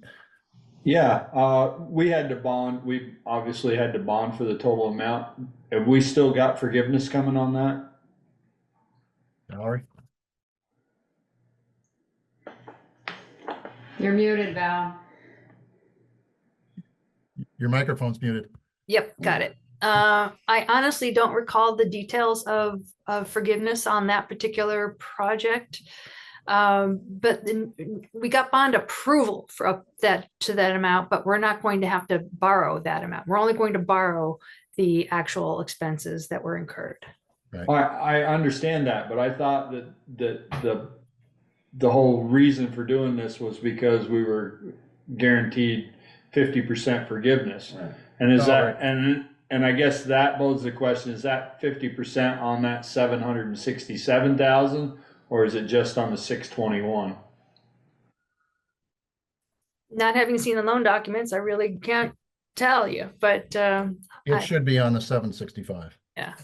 Okay. Yeah, there'll be two different loan documents. The first will be for engineering.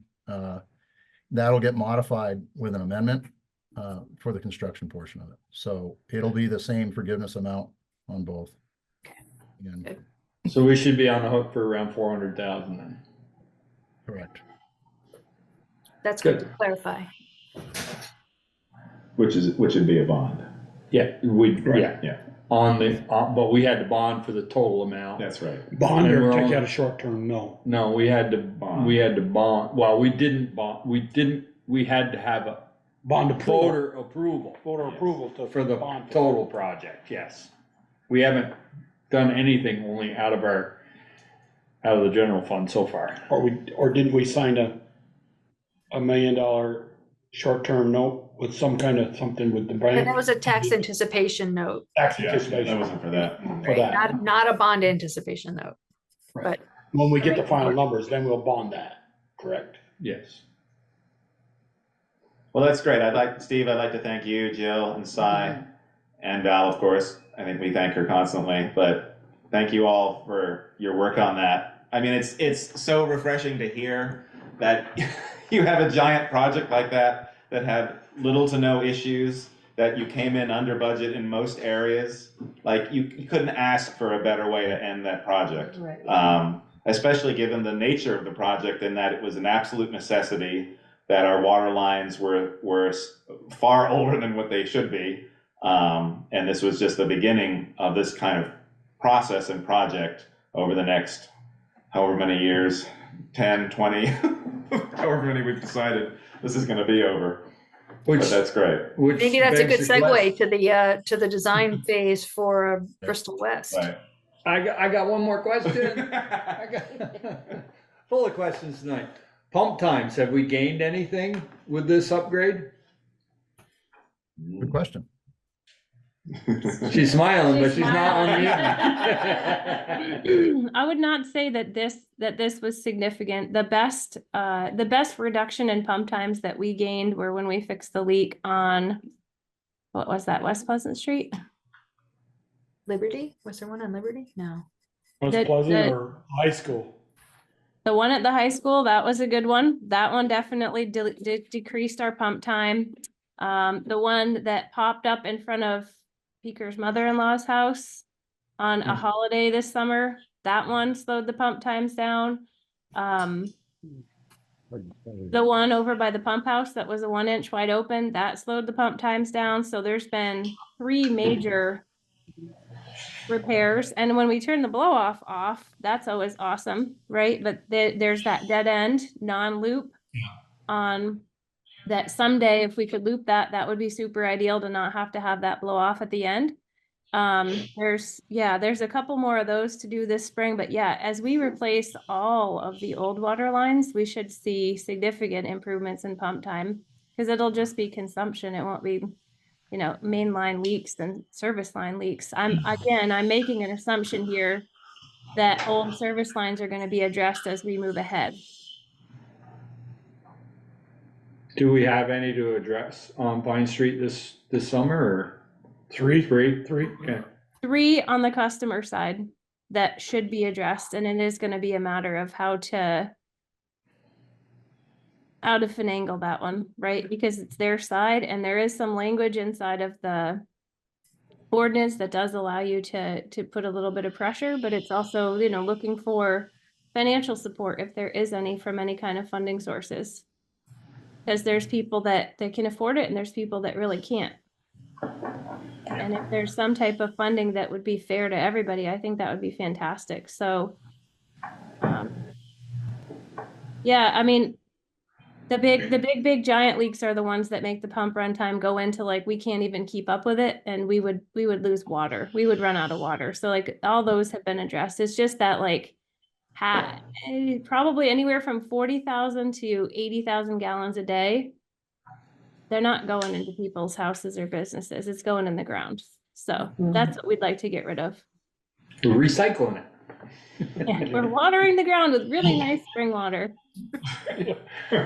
Steve, I know for a fellow that lived on that street and lives on that street, it did turn out really well. I mean, Munson, was low bid, and I had my speculation on whether to have them do it because of 10 years ago or 8 years ago, but no, it really turned out well. They Yeah, good were crew. there every day, and Yeah. and you and It Jill really makes a difference. keeping an eye on it, and Valerie from the material or from the office side with all the signage and things like that, and all the front porch forums and the emails, the Facebook really helped a lot. Yeah, it does. Well, and also I think Munson got the message from the previous Oh, I time. do. And Yeah, I do believe they changed out their personnel, and they approached it with a very different attitude. So yeah, it was very good, a very positive experience. And I know Munson won't put Pike Industries out of work for paving, that's for sure. No, It's not their goal. I don't think it's their Not their goal. goal. No. Paving is not fun. It's really, really sticky. it's not their forte either. They're good at putting pipe in the ground, but Jill, a question on the Pine Street customer service line matter. Would any of those affect paving? Should they be done before the road gets paved? Does it matter? No, the curbs are in the right of way. Nope. Okay. Good. you want to touch on Bristol West? Yes, please. So we're well underway with Bristol West. We have all of the baseline surveying done, which means all 8 of the streets have been surveyed so far. Cy and I went out last, I want to say it was Thursday, anyway. Yeah, Thursday, I saw you guys out. we located all of the existing water mains except for West Park and School, and those are coming up. I hope to get that done this week. And then we're going to start working with Jill and Cy on where we want to, at least from a preliminary perspective, suggest that we locate all the new water mains. There's a bunch of streets that are really narrow. And in the areas, I think there's a couple of streets that we're probably going to want to try to use the green belts as much as we can. You know, paving costs, if I use Pine Street as an example, paving costs at the end of the day are about $40 a lineal foot. So it adds up when you start talking 10,000 lineal feet. So anything we can do to try to stay out of the asphalt. Number one, I think it's easier for Jill and Cy or whoever happens to be the water operator down the road.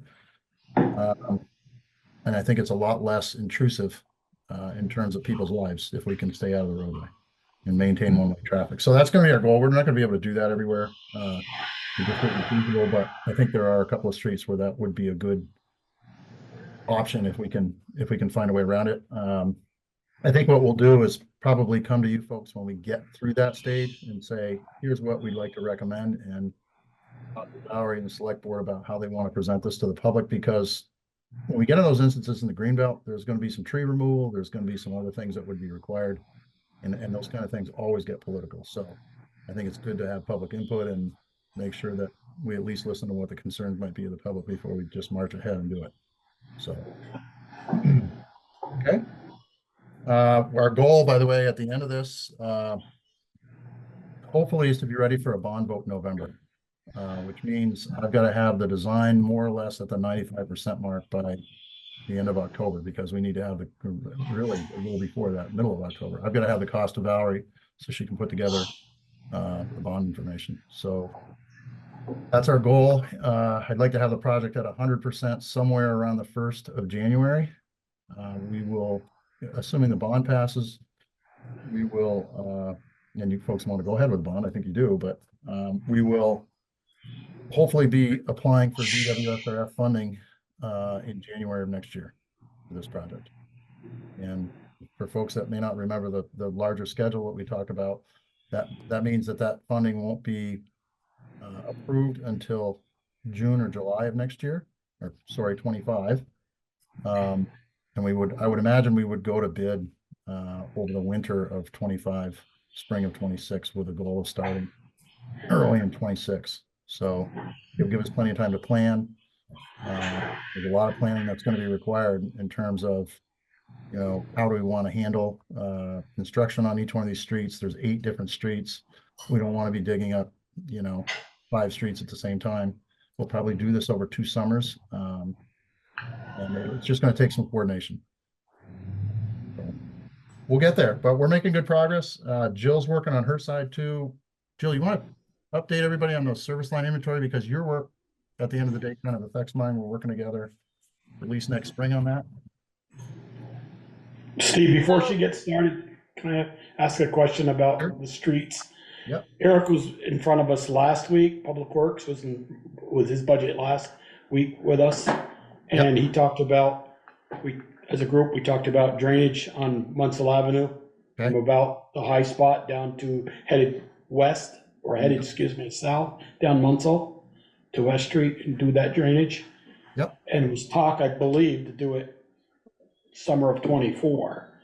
But I think that all depends on where the water line's gonna go and things. That's just keep Eric in mind, right, Valerie, because I thought we wanted to do that drainage this summer. And if the drainage is gonna be on the same side of the street, the water line's gotta be on, and it's gotta go under it, it may not be prudent to put it in now. Yeah, I haven't talked to Eric specifically about that. So, I mean, I know it was on his agenda. Yeah. We haven't talked, I don't know, is he putting in, is there gonna be dry wells? Is that what he's thinking? Dry wells hooked together, and then I believe Picker Pipe to the West Street drainage, pipe to the West Street drainage. because it's downhill from the police station all the way to West Street. And Eric has a plan for that? Well, he's got a idea. Okay, Him and Picker walked it, I think, and got some ideas in their mind. you got a concept at least, okay.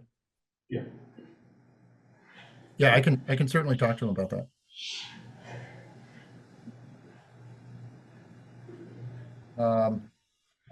Okay, Jill. All right, so the service line inventory, just so that you guys understand, is not just the customer side. It's water mains, town side, and the customer side. So the water mains are all identified for all 700 connections. The town side of the services are almost all completely identified. Most of them are unknown because there are no records unless it's one of the projects that was done in the last 15 years. And the customer side, we've got about 350 in. We've got about 350 to go. Sadly, the service line inventory the form did not get mailed out with the December bills.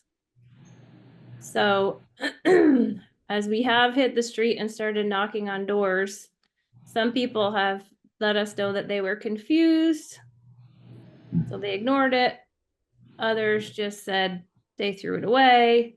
Others didn't see it, etc. So we are going door to door. We're knocking. If they're not there, we're leaving a service line inventory on their doorknob, on their door handle. We also got a handy dandy stamp, which I'll show you. I say this because we're sitting here brainstorming, like, how do we get people to understand in like fewer words? So, action required. So we thought we'll probably do another mailing for what I would call the center and the east side of town, because we're working on the west side of town right now, since we need to know what they have for service lines so that we can prioritize those lines that are most definitely needing to be replaced versus anything that's newer material. And like I said, I think I want to mail back out the east side because it's going to take probably another month and a half to get over there. And that way, if we happen to maybe get another 100, because this stamp on the actual outside of the envelope is like, inspiring to people, like action required. They just want to take action. Furthermore, there's a little QR code on the service line inventory now. So if you just like take your phone with your camera on and you snap that picture, it brings you right into a Google form, and everything that's on the form is in full color on your screen with little dots to fill in, like, this is this, this is this. You go over, you take a picture, you hit attach, and you're done. It takes like, I don't know, like minutes, maybe 2 or 3 minutes. I'm finding a lot of people don't realize that they have a water line coming into their basement, or where in the world it would actually be or what it might look like. So there's definitely, we're dealing with a different generation of people that don't truly understand where things come from, where their power comes from, where their water comes from, where their phone comes from. It's very physical. Water is very physical. It can't just appear there without an actual pipe conveying. And They'll and find it out can't pretty- leave either. They'll find out pretty quick when a pipe bursts. I know. Have we previously done front porch forum postings about Yeah. this? So I just sent Valerie kind of towards the middle of December some great language, and then there was all kinds of craziness that happened and illnesses and everything else. And so that social media stuff just went out maybe like a week or so ago, which is great because we've gotten a little bit of response through that. And we're hitting the streets. And if it would stop having like, windstorms and rain events and hail, and it'd be just a tiny bit easier to get things done outside. Okay. But yeah, so the hope is to kind of just keep hammering it out so that before we get to like the beautiful days of spring, at least the west side, if not most of the service line inventory is done, given that it's due in October. And by the time it's spring and summer, we just get so crazy busy, because that's when everything gets done, when the ground is not frozen. So that's kind of the goal, is to get it as much as possible through March through like the end of March and just be doing whatever the cleanup is of kind of the irregular, crazy, and it might be at the end that there's 10 or 20 houses where they are not gonna let us in, they are not gonna tell us, and we will just not know. We can't make them let us. Val, if you want to send me the front porch forum stuff, I can do that if you want a hand with that. She's shaking her head. Okay, that's great, Jill. Thank you for that update. Steve, you're Filling muted. out, Steve, if you're talking, you're muted. Jill, filling out that form on your phone would take them longer to walk down the basement stairs and find their I pulled a Valerie. line that's coming right. in than it would be to fill it out, right? I was pretty tempted to say, hey, hold on, let me show you that. Do you have your phone on you? And if they say yes, let me send you a quick link. Send it to them. They click on it. Let's do this together. But, instead I get the calls that are like, I'm home on Fridays. Come meet with me. It's like, man, you sound very capable. But okay, I'll come see you Friday. People aren't comfortable with what they're not comfortable with, so. I was just mentioning too, how the two projects head together. So Jill's work, when they complete the service line inventory, our goal is to be able to work together on, which particular residences need to be replaced if there are galvanized lines, for instance. At that point, we will go out in the field and we'll do some additional surveying on each one of those properties. And we'll gain information, for instance, on where the water line enters the house, what might be in the way in terms of trees and retaining walls, flower beds, all sorts of things that might impact costs, and our ability to be able to replace that at each individual home. Assuming there's funding, obviously the goal is to be able to make that part of the project. So that's I was just kind of tying what she's working on into the plan side of Bristol West too. So There's also lots of covered porches. yeah, good point.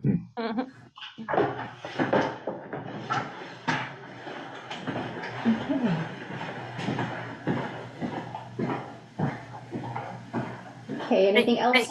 Thank you both very much for all of that work that you're doing. It's a lot. It's a lot, and especially this time of year, it's not so great. And I hear again, Pine Street with the medical center there and the industrial, with the bakery there. You had some challenges there, but I think they rose to them. And I think some of the other side streets will hopefully be a little better than Pine Street was, because Pine Street's a lot of traffic too. I think West Street's going to be a real challenge. So I was thinking more like Elm and Taylor and West Pleasant, Munsell. No, we got from The West North Street Street intersection is going to be a Where's that, Steve? the West Street North Street intersection is going to be interesting. Yeah.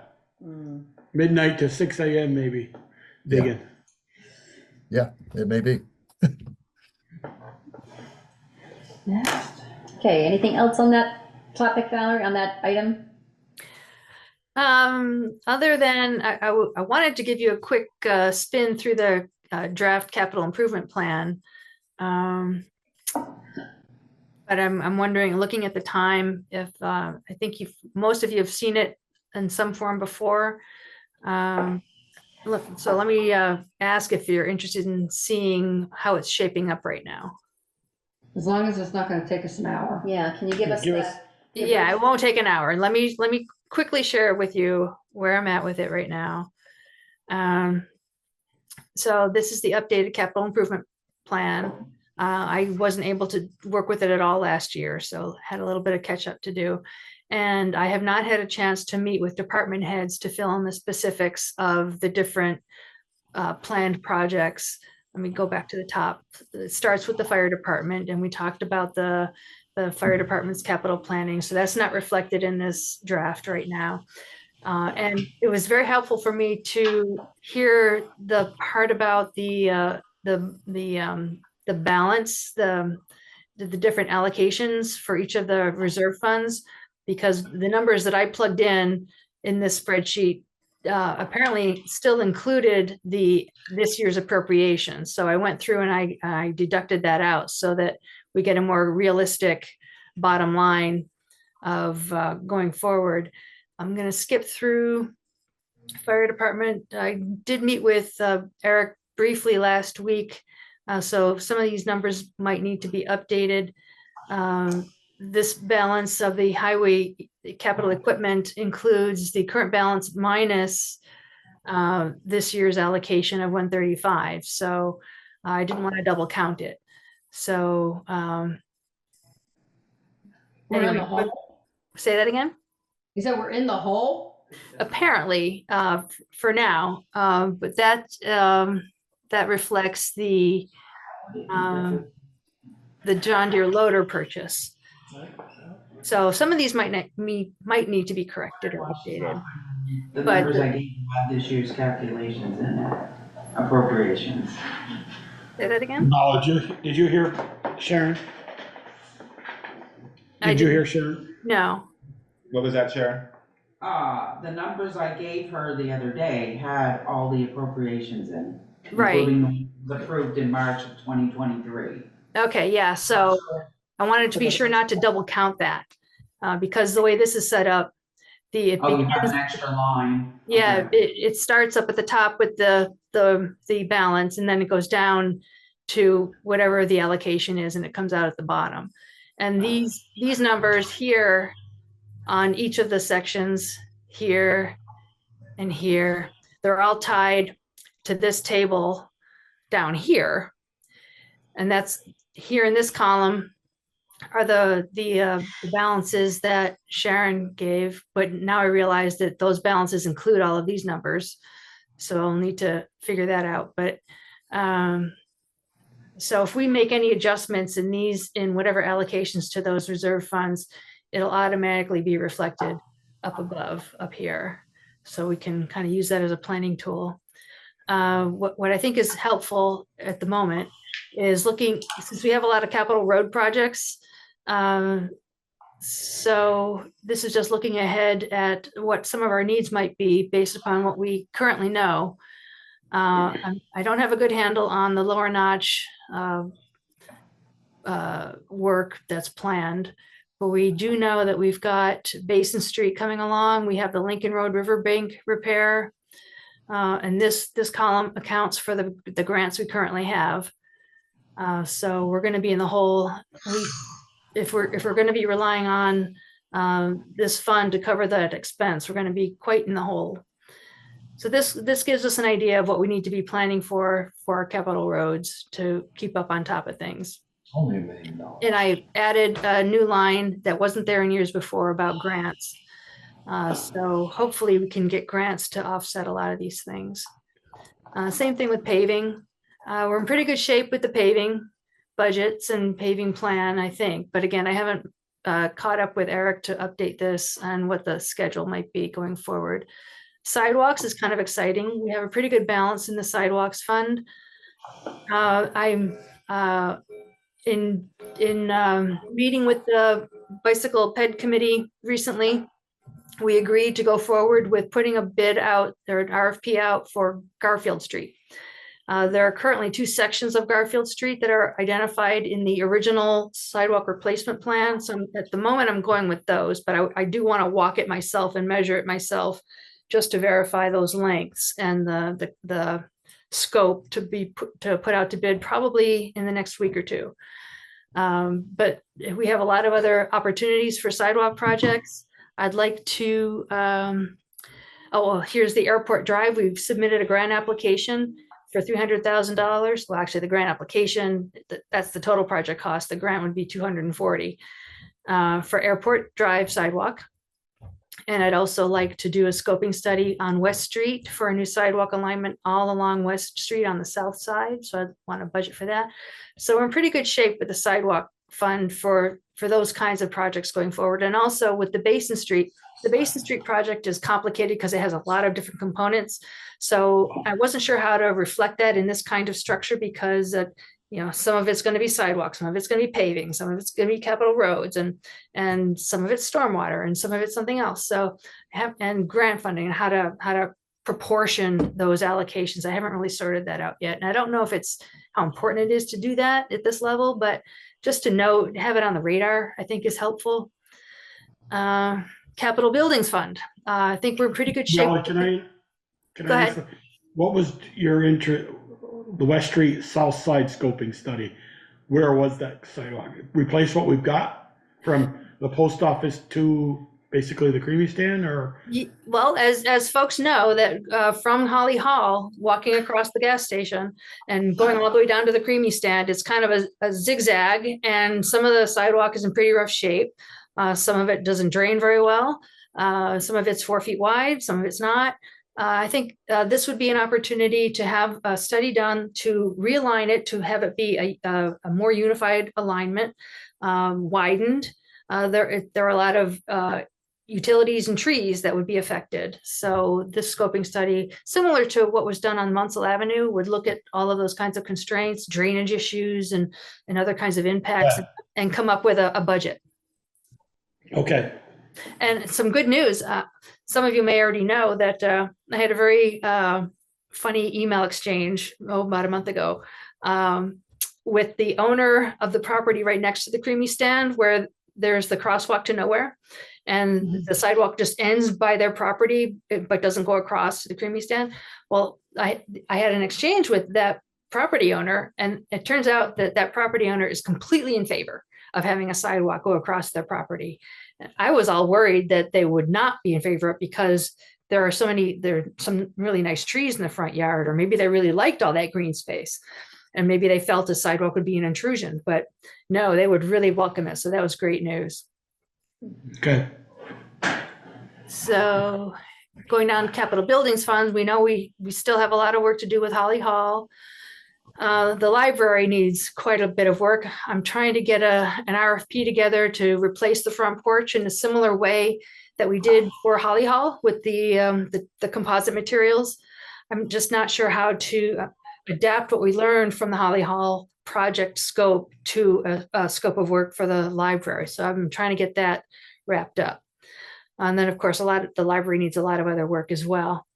And then I plugged in the Hewitt Road property purchase, as I mentioned earlier, just so you can see what it looks like if we go that route. And the fund is still in pretty good shape at the end of the day, if just looking at those particular projects. I don't know what we need for the Holly Hall roof repair, which we know is kind of an ongoing project. So there's still a lot of information that needs to be plugged in. Did I understand from Meredith Saturday night said we lost some shingles, some slate? We So- lost a bunch of the slate. It's on the ground. For Holly, huh? Wow. And then I have the lines up here about the Public Works needs analysis. Actually, we abandoned the one on, it's still listed here for where we started on Pine Street, but we're now switching gears to the Hewitt Road analysis. And I'm estimating it might cost about $30,000 to hire an engineering company or a design company to do the site analysis, water, sewer, soils, what other kinds of things that we need to know in order to see if that site will accommodate a public works facility. So that I plugged that in here. Val, have you heard from Act 250 yet? No, I have not. Okay. I have not. So that's there. But again, this shows that that fund is still in pretty good shape with those things. I plugged in the Eagle Park fishing under the conservation fund, what I expect our balance will be at the end of the day. Here are the contributions, and then trying to get a handle on what other debt.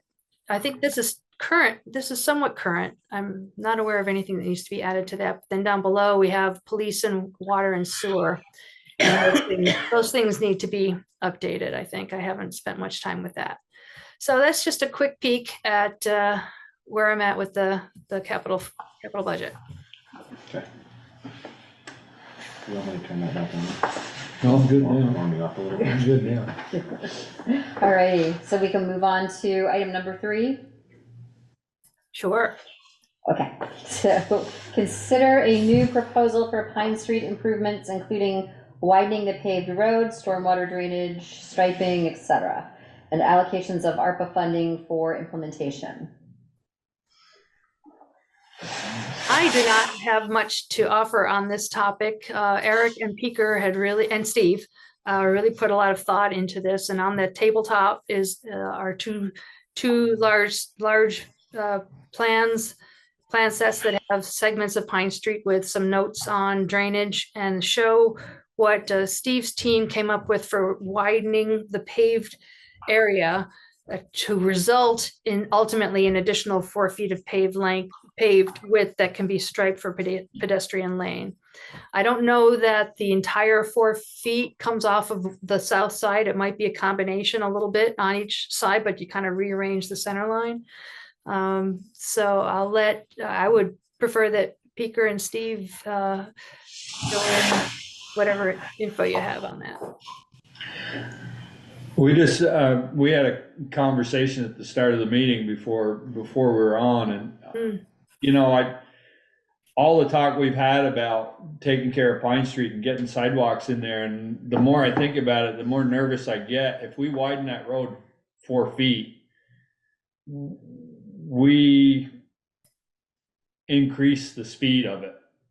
I really think that if we have more road, we're gonna have more speed problems than we have right now.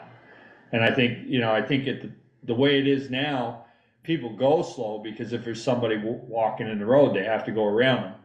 We give them another 4 feet and they're not gonna slow down.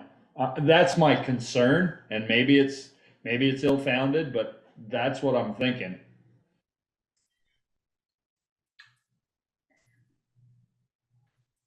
I guess I have a question on that also, was if we add it 4 feet to the road and then we add a stripe, are we really gonna are we gonna have to have a stripe on both sides of the road?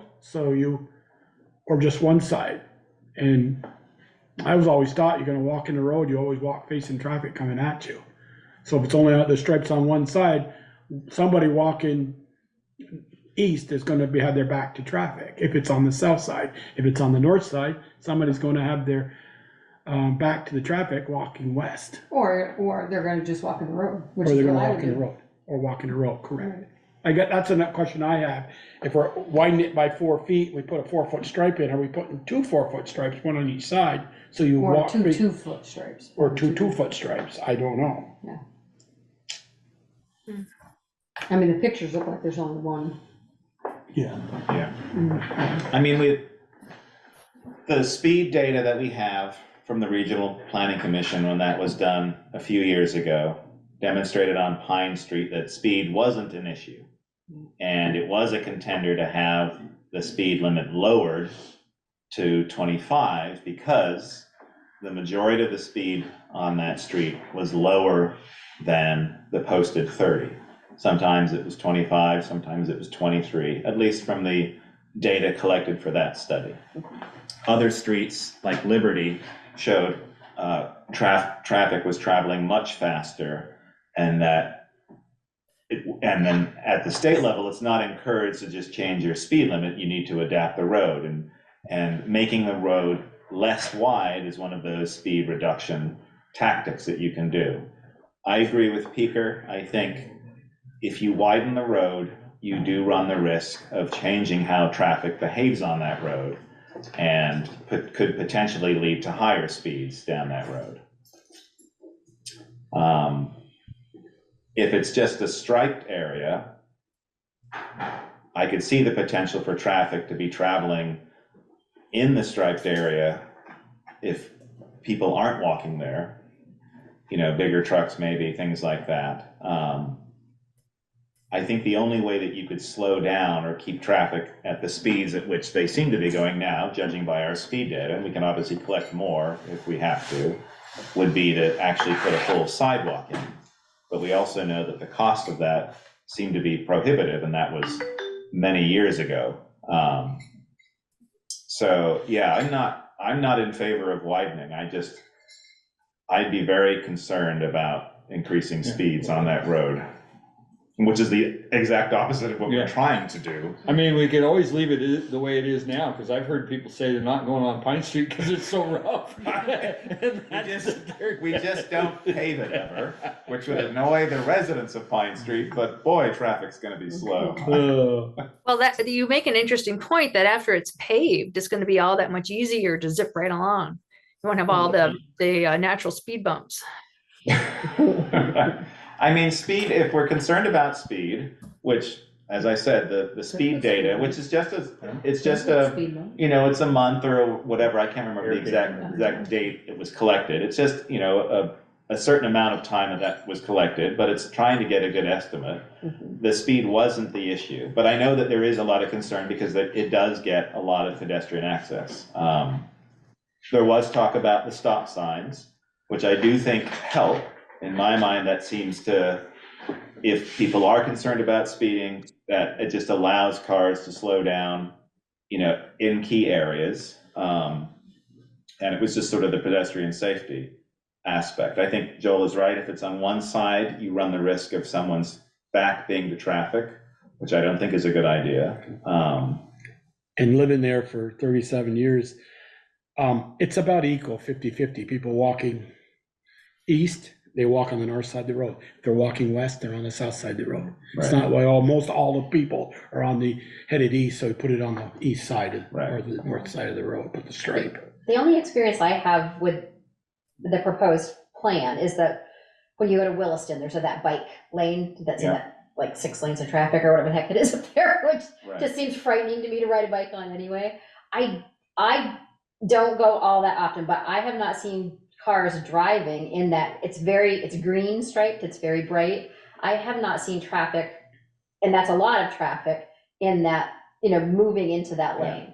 I don't know if we would experience that here in Bristol. That's the only example I can think space of. up there. That's I mean, true. the only problem with the one up there is like the green space goes this way. If there's a turn only lane, There's a it lane, goes through that. that always scares me I because think- Yeah. you're I not think paying it's frightening. attention. you could have cars going by a bicycle, it's in the, going Right, on both sides. Yeah. Yeah. Both Or sides. cutting the bicycle off Yeah. if they don't see Yeah. it. Oh, I Yeah. think it's frightening. I could never Mhm. bring myself to do that. But I was trying to think of where have I seen it Dude, used. Shelburne Road is the same way. Is Shelburne Road the down same by way? the state, down by the women's prison on South Street, it's Yeah. like Oh, that. yeah. I've seen that going to Rice. So now that you've heard us, Steve, your thoughts? Yeah. Doesn't mean you can't do the story piece. This is really something you guys need to hash through. I mean, there's 100 ways to skin a cat. We were just trying to come up, Eric and I sat down and we were just trying to come up with a concept. This isn't an engineering drawing, it's just a concept. To say, hey, is this something you guys would want to entertain?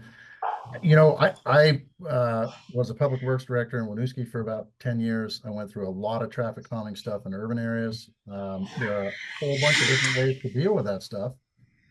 I can tell you, and you're absolutely right about narrow streets. I can tell you in the areas where we, for instance, even painted a center line just to give the drivers the perception that it was narrower, made a difference. We put up, in certain areas, we had some speed tables, which half the people like, half the people don't. One of the best things that I thought we did was to put up some of the flashing speed limit signs on the side of the road. It's amazing how much people actually pay attention to that. I don't know, you're speed limit on Pine 25 miles an hour? No, it's 30. It's 30 now, but we were looking at 25 for the entire former village area. Which makes sense. And I, chiming in a little bit too on what Joel mentioned about perceptions of people walking. I got a chance this summer to really see how many folks use that street. It's amazing to me. How many, not just pedestrians, but bikers, everything you can imagine, a lot of dog walkers.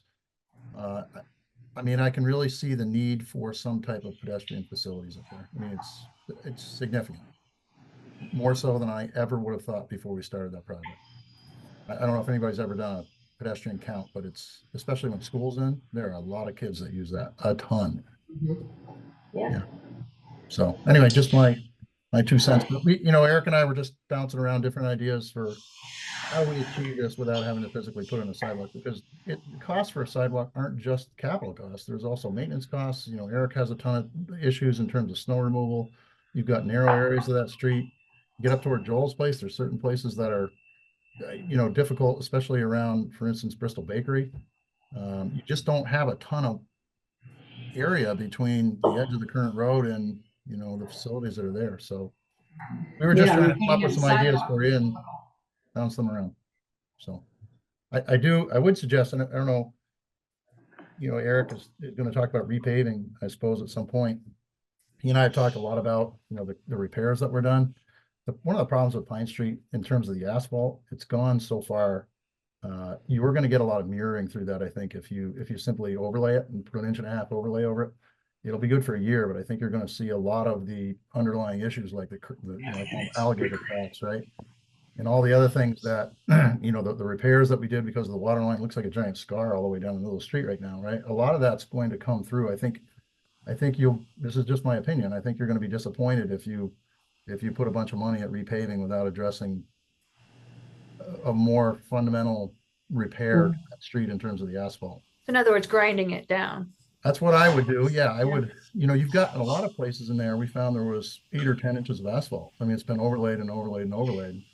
That would also be an opportunity to kind of shift some of the sloping to deal with some of the drainage. Yeah, in overlaying grinding, and exactly what you're talking about, right? You'll bring in a commercial grinder, it'll grind that material, and it makes a great base for asphalt. It really does. People in the north will be happy with the change of the slope.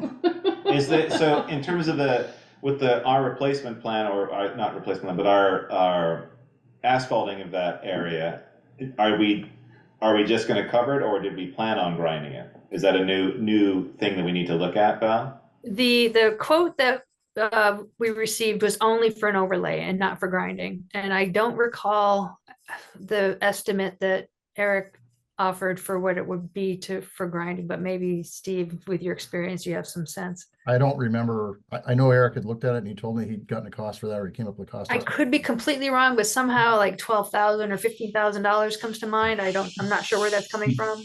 Like It sounds cheap. You guys could spend a whole, half an hour talking about that, I suppose. Right. That Valerie, really is something could Eric that- should be here for, but Because we were well under, I think Steve's estimate was almost $118,000 under what we bonded for. Could some of that be used out of the water to grind that street? Because it was part of the, I won't say problem, but, Yeah, but the paving was gonna be town. no, paving was gonna be town, but grinding it out of the water. Isn't that part of the town? Isn't I that don't part of think the paving? funding agencies would support that. Given that it wasn't the original scope. No, they put back what they took out. Yeah, Right. they did, They're, Right. or Okay, at least grind what they took out, Mhm. or put back, Right. take it back out. a good question. So, was your question whether it could come out of the project as an eligible expense, or whether it could come Yes, out of the water yes. department as okay? As an eligible expense. Yeah, we pushed the eligible expense line item for pavement about as far as I could push it. Yeah. We did a few favors for Eric on top of it, so. Bruce, what are your thoughts as far as widening versus not? He's left. He hasn't gone anywhere. He's there. I agree with you. I think if you widen it, you take the chance of increasing speed. I mean, Bruce, you had that in 22 all summer, the 5 months at my house, that speed cart. I don't remember what what the average was, or what. I know speed carts. I've had people tell me on North Street and on West Street and now on East Street, they make a difference. Your brother-in-law's Yeah. told me, you hear the brake lights come on, you see the brake lights come on, it makes a difference. So speed things do. Yeah. I think when we had the cart on Pine Street in the 85th percentile, it was like 28 miles an hour. But we had it out there longer than, Yeah. you had good electricity there, so you just kept it there. Didn't have to Yes. recharge it. that's why I left it there. There was electricity at your place. Yeah. So this is a two-part agenda item. Joel, I'm gonna. Oh, I told him, put it right there. So this is a two-part agenda item. There's the widening for pedestrian access, but also the stormwater drainage and installation of devices to help manage the stormwater, dry wells and some culverts and piping. I did not have a cost estimate for that, but Eric mentioned that he and Peker talked about that, so there might be more info available. Yeah, I think he was around $30,000 for materials. And then there's the contractor cost. Yeah, You're gonna spend 150,000, aren't you? yeah, well, that's what we were figuring. We figured probably around 100,000, and then the paving, 30, yeah, hang on a second. Let me get he sent me the.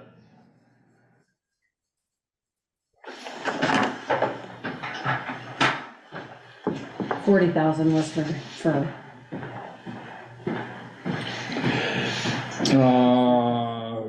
that's infrastructure was 40,000. Total materials, 34,442.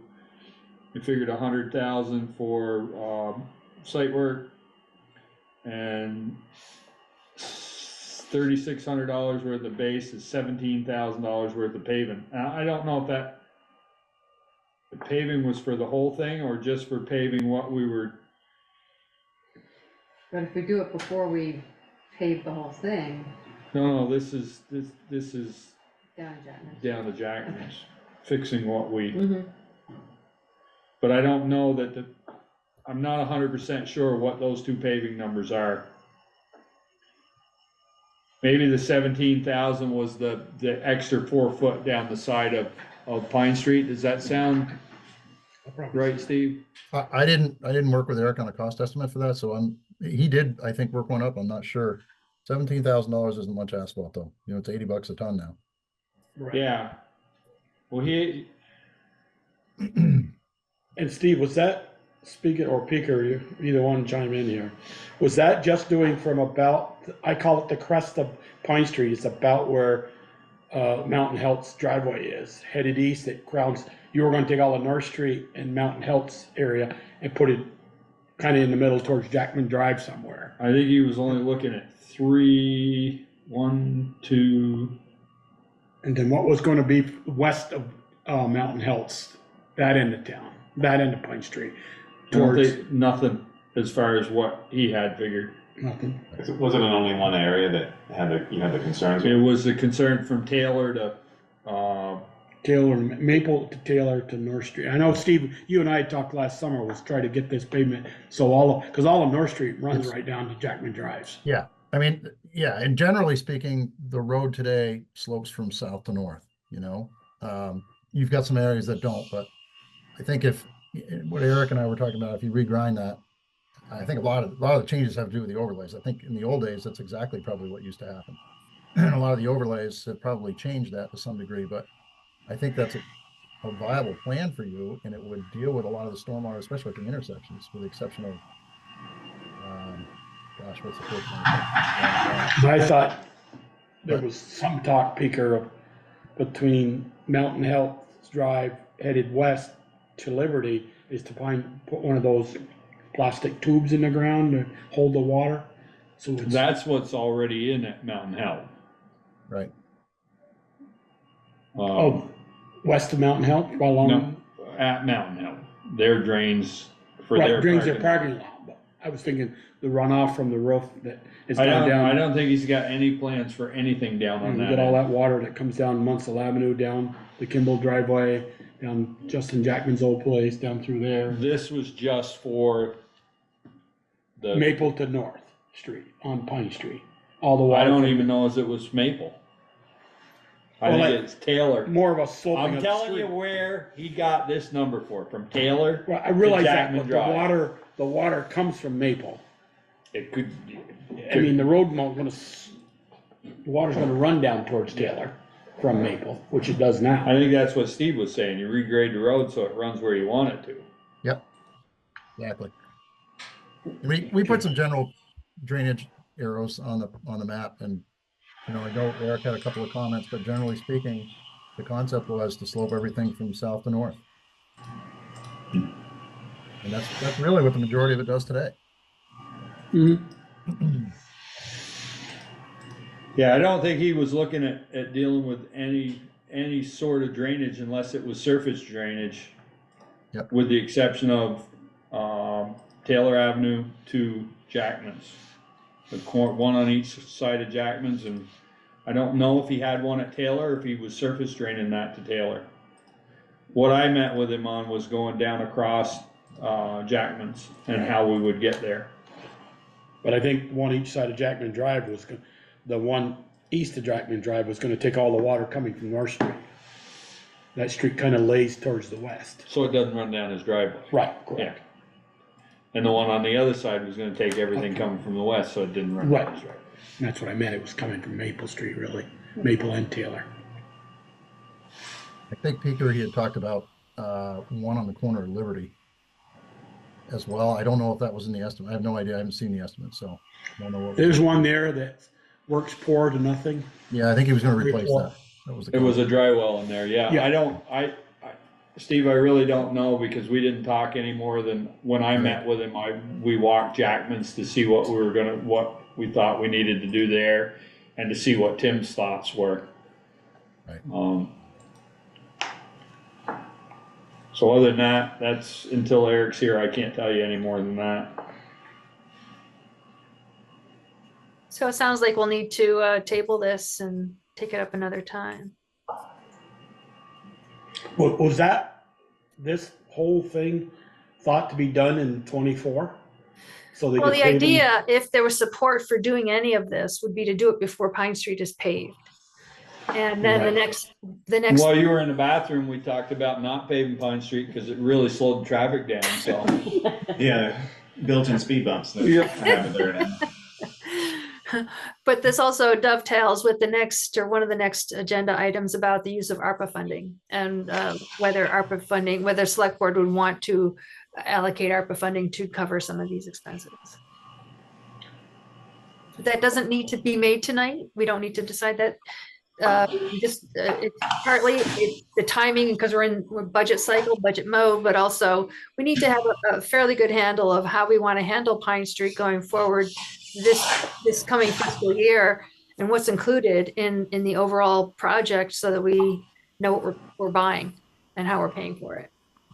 Yeah, as far as using ARPA funding there, if we don't incorporate something for the pedestrians, I don't feel that it's something that benefits the town as much as another place we could spend the money. And that was our goal, I thought, was to spend it where. Most effective. It was number 8 on in their list of 20. So it was quite high, but I think there's still. But not drainage, it was more pedestrian. More pedestrian. Oh, Eight yes, was no. pedestrian only. The ARPA one was redesign Pine Street to create safe pedestrian pathway. That was that requirement. So yeah, the drainage on that wouldn't be included for that. And I don't think it, in my mind, it doesn't affect enough people Correct. to use make it ARPA worthy. funds. I agree, even though I live on the street, I agree. Yeah, the widening and then the putting in of, one side or perhaps both sides, I could see that, because that affects the pedestrians. And I will say, I think, going back to the widening just quickly, yes, we're widening, but I think if we could have it where it's definitively striped, we may not have an issue, like how you described the ones in Williston where they're green striped. But again, you don't know until you do it. And then we're paying for striping each year. And if it's extensive striping as opposed to just a line, which it would have to be, I think, to prevent people from drifting over. But, as Steve said, he feels, looking at that project for a number of months, something needs to be done. But I don't think we're there yet, unfortunately. There seem to be too many variables and too many options for us to sort of narrow down what might work there. Do we take what we have right now, the pavement, whether it's new or not, and maybe in the spring stripe it with our own striper, just to see if that narrow, go back to the, if that's people walking it, and then they're gonna drive over the stripe when no one's walking it. Right, But it defines where the people go to walk. right. A striped line between here and the edge of the grass. Are you gonna do just the outside edge, or are you gonna put a center line? No center line, but narrow it up so it's. Cause if you put a center line, you're You're then Pushing pushing, squeezing. you're right. pushing Yeah. them. Yeah. No, I mean, that's the striping of that would be the least expensive as a starter point to see On the present what- width we have what- now. what people would do with that kind of thing and how that affects traffic and how many people, I mean, I think as a pedestrian walking that, I think if you had lines that you knew that you could step either side of, I think that would give you more, at least you would feel safer. Right now, it's completely open, and so you hope people are adjusting as the cars come down. So yes, I think Are you What's gonna- thinking 2 feet on each side? 2 or 3 feet? On something like that with the, what we have there now is the road. I hate to be this way, but I don't see people walking on the shoulder side of that line, Interesting. you know? I really don't. Yeah. Watching them walk there now, I mean, they walk right down the middle of the road until somebody comes, and I really don't see that changing. Yeah. I mean, I hate to be that way, but I don't. I don't honestly don't see a lot of people. They walk by my house. I don't see a lot of them walking down the middle of the road. Well, they're No, not, but they they're don't- not they don't- on they 2 wouldn't. feet on the edge. No, they're not. There's 3 of them walking with their dog. They've got 3 abreast. Yeah. Yeah. You know, and Usually- it- they're and it's usually- two I would abreast say that they're in we- the center of the road, but they're like, if you had to divide the road, they're in the center of that, like Half. eastbound lane or Right. westbound. Okay, I'll lane. give you that. Yep. Yeah. I mean, that's what I'm saying. I don't, I don't, if we put a line there and there's 2 foot on the outside of that line, I just don't see people Yeah. walking there. I'm just Do you trying think to, it was marked in some way? You don't think it, like if it had little walking people, or, I'm just trying to think. Yeah. I just don't think you're gonna change the habit of them walking 3 abreast down that road. And, you know, and everybody that travels that road on a regular basis knows that people walk down it. Yeah. I don't want to if you have a 2-foot lane and somebody says, well, I'm driving my car and I'm not over into that 2 foot, but I'm right on that white line or just barely off that white line, you could make it even dangerous. Right. Yeah. I know when you start to put those visual Define things in and where you defining gotta- and you're restricting and then it changes, yeah. Hey, I that's mean, we not- also have, now that we're talking about a public works facility potentially in a new location, that also changes a lot of the traffic that happens on that road. Which could greatly benefit that road in terms of speed reduction, in terms of the size of vehicles that travel on that road daily. So even just that change, Maybe, I mean, yeah, you're trying town trucks, right, but you're still gonna have large trucks. Still got a lot of- sure, but it's not town trucks, and it's also if it changes traffic on a Saturday, depending on what happens with trash and things like that, that could change Eric potentially. will say, leave them Yeah, there. he will. He's gonna say, don't you Right. put them down there. But I mean, potentially that could Yeah. change, and so that reduces that traffic, so that could completely change the traffic on that road, to be more beneficial to pedestrians and cyclists. Yeah. I Okay, just, sorry. I'm just, Yeah, no, I know. you know, we got a committee to study this. They came up with recommendations, but, you know, the recommendations are, More onerous than. yeah, and a lot of people express concerns with those, and are we, I don't think we've hit on the perfect solution yet. are we, No, are we trying to solve a problem that doesn't Well, exist on yes. that road? yes. I think for some people it does exist, because they've seen people drive fast down that street, and there definitely are people who do that, but according to the data that has been collected, that's not the majority of people, it's a very slim minority of people. But the idea is obviously to make that, I make do- it safe as possible in all our streets that don't have sidewalks. And I do believe if you widen it, they will go fast. Yes, Or at least do Yeah. 30, Yeah. for sure, 30, 35. And even streets that have sidewalks on both sides, They sometimes People don't. they walk- still walk walk in in the the road. road with Yeah. their So- dogs. right. Yeah, well, today, but I Oh, was yeah. out walking my Not- dog today, but, and there were you people know, walking in the road. To me, you have the option. Yeah. You should walk in the sidewalk, I agree. And some of them do walk in the road anyway. Sometimes they do that because the sidewalks aren't that safe. I was just gonna say, it was icy today. When it's icy I and picked snow and covered. I'm pretty, That's a the whole last nother thing I wanna do is fall on my new knee, so I'm pretty conscious of where I place my feet these days.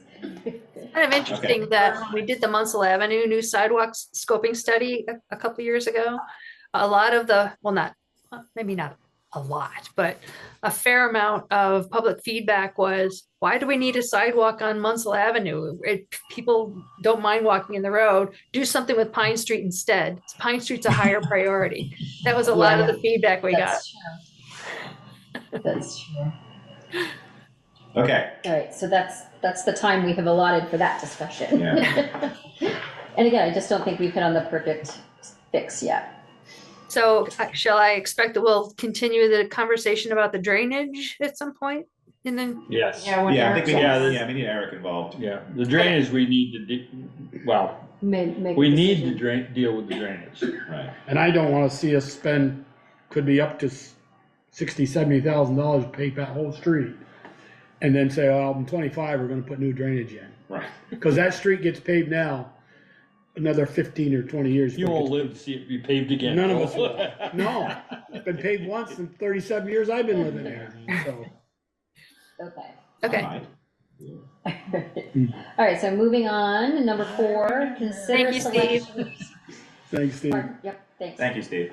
Consider selection of consultant team for the Bristol Accessible Recreation Town Parks Project and allocation of ARPA funds for it. as I mentioned in my notes, we received 6 very good proposals in response to our RFP. And we need a little bit more time to review them and rank them and come back with a proposal. But for the purposes of, if in fact the select board is interested in making any ARPA allocations tonight, we would have recommended allocating up to $52,000 of ARPA funds for this, and then we'll come back later with a recommendation for a consultant. What's the $53,000 for them to create a plan?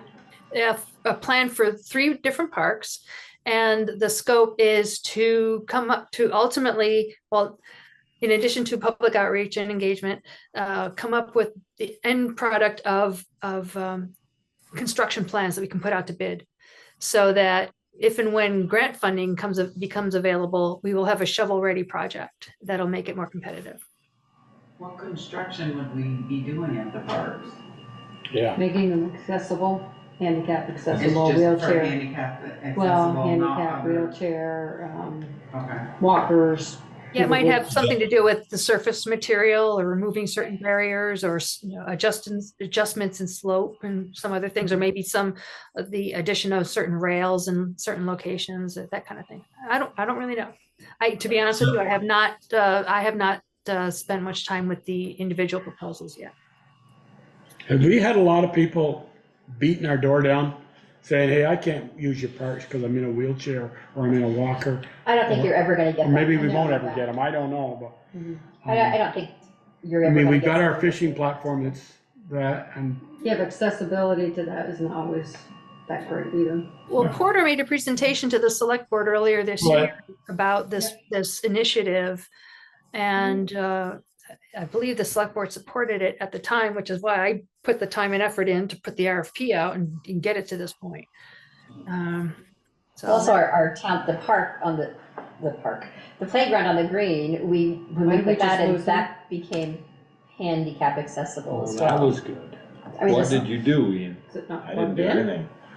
Well, it's plugged in, the green light showing on the back. Yeah, it's got power. It's still got power because it's still lit up. Can you guys hear us? yeah, I can hear you. Now you're Oh. frozen. Can you see us? Yeah, I can see you and hear you. you're Yeah. gone, Boris. We got a black screen now. So Maybe it's it's- maybe it's just the Is TV. it just the TV? Did it just go off? Well, I see Porter's online. Maybe she wants to offer some thoughts. Got nothing, I huh? see Go the ahead, red. Porter, we can't see you, so.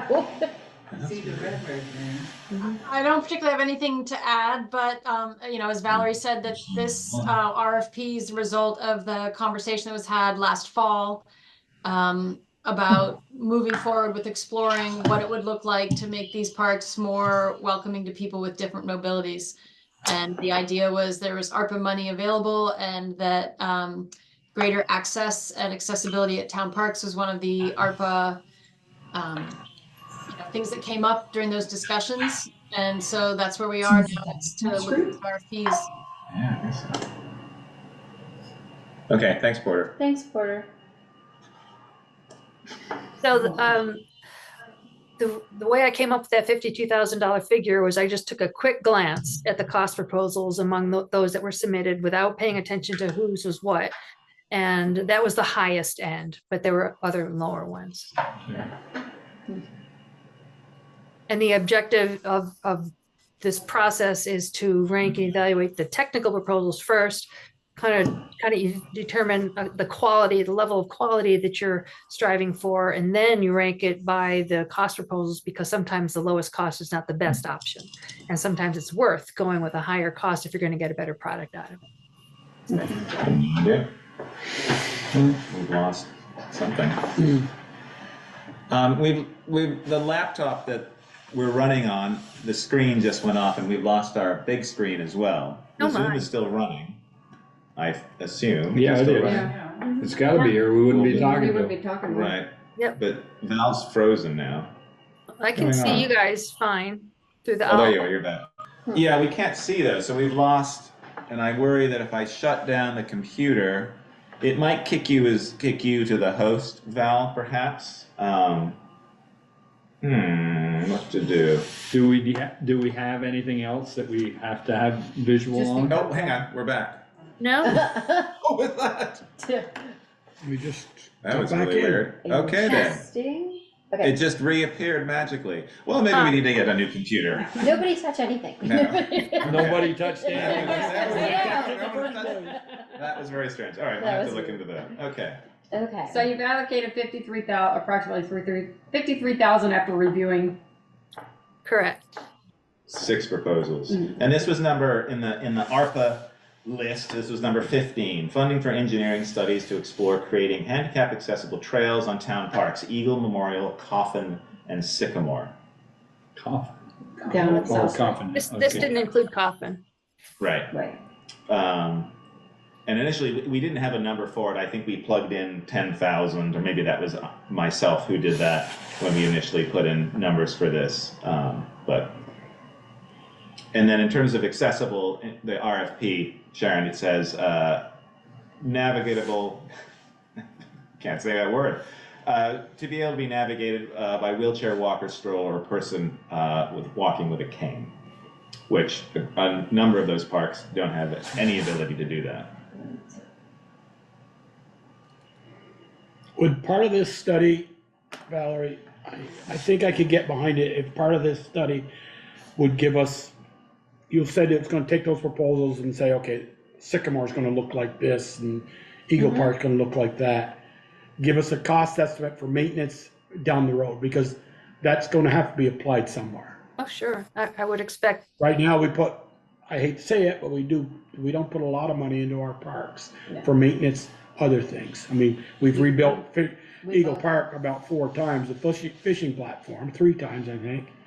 And, but, I mean, that's the number I wanna know before I approve a budget, because if it's gonna say, Eric says I'm gonna need $50,000 more, my budget, to maintain the parks.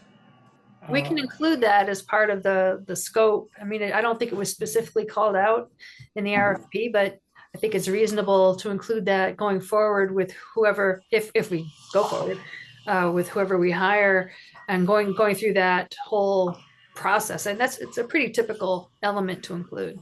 I mean, cause I remember when Porter gave that, presentation that night, Eric sat in the back room and said how much that's gonna cost for maintenance down the road. I think it'll depend on if you keep that park open in the winter or not too. That would Right. play a big difference. If we were expecting to have paths plowed all winter, that's one thing, but I don't know that we would. I We mean, don't right now, specifically close the parks though. we don't, but then we also don't plow down by the, some of the entrances Sycamore, we don't know. either. So I'm just thinking of, What would be an expense to him? Yeah. Yeah. And then most of that expense would probably be borne, it would be labor that would be an expense to him. Most of it would be borne through I think that's under the rec department, isn't it? I But think so. taking this past week's storms with the blowdown, we'd have trees to clean up in all these parks and, I We noticed. probably still Well, do. it was- Probably I was still just gonna say do. we probably We probably do. will We'll know in the still, spring when we get Porter in had something there. on Front Porch Forum the other night about, throwing the twigs and stuff off the trail network, but don't cut any trees and respect that of the landowners. He or she has to notify the landowner, said, hey, we have a tree falling across the trail, do you mind if we cut it? Or, So we've expended the time we were gonna talk about this as well. Yeah, so I guess my question on this is if we're not spending other Taxpayer money. other ARPA money right at the moment, do we need to earmark this money tonight, or can we get a better feel from the recommendation for who we're gonna go with? Yeah. So we have I'm an happy- exact I'm happy to number. wait. I mean, Well, and she unless Valerie, you think we're gonna spend all the money on item 5, but I don't think we're ready to do that. No.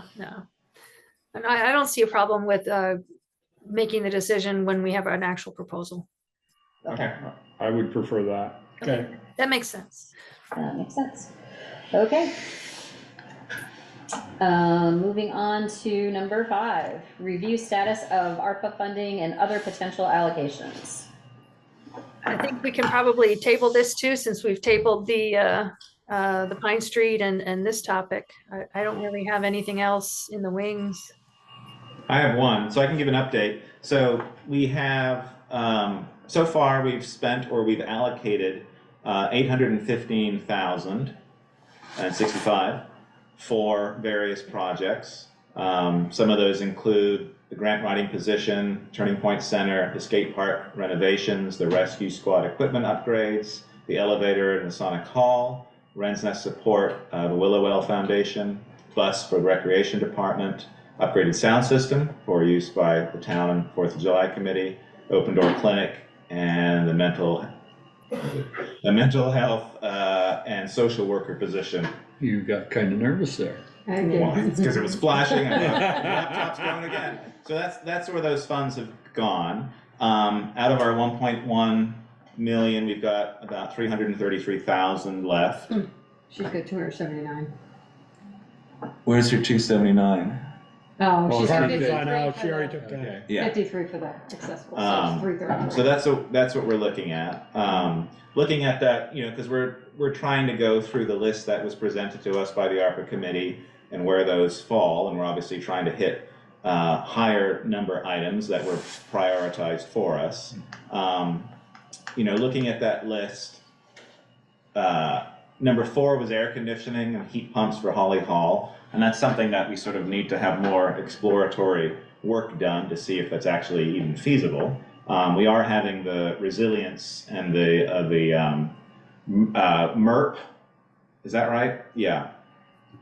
MERP studies have been done, and that'll reveal information to us about how well both Holly Hall, the library, and Howden Hall fared in terms of those readings that were taken. When do we expect those?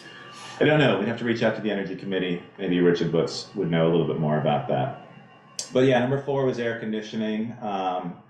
5 we did, which was the skate park. 6 was the farmer's market, which I actually like to give a plug for. So farmer's market was going to be had been started by Bristol Core last year. The town allocated $1,000 for 3 that. years in a row. Well, it was $1,000 last year, and that was supporting the grant that Bristol Core had written, which was a bigger grant to support a few things, including the farmers market. There was then discussion about whether the town would use ARPA funds for the next 3 years, $10,000 each year. I'd like to bring that discussion back to the table to see how the board feels about that. I think the farmers market was a really good success last year. And I know that Core had planned and budgeted. Transparency, I'm on the board and I'm the treasurer. We had budgeted that to have the farmers market for this year.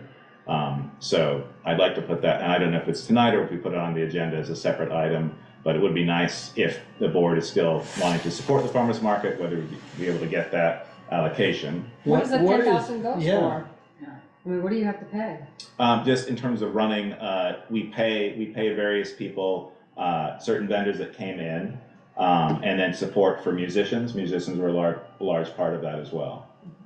And also to pay a chunk of it, I can't remember what percentage is, goes towards someone to actually manage the farmer's market, because it's much more than what the executive director position can handle. No, So that's what that was I for. can see that part of it. I Yeah. just, that $10,000 is a lot of money to have farmer's people market come in for- to be able to sell. Do they Right. pay for a space? They do, and that was part of being able to use the 10,000 for the 3 years to establish. After last year, the idea was that hopefully you would build enough capital in to be able to have it to be self-sustaining after that fact. But we have a budget breakdown. I was gonna say that 100%. might be helpful, Sure. some sort of Yeah. spreadsheet that tells us where. Yeah, absolutely.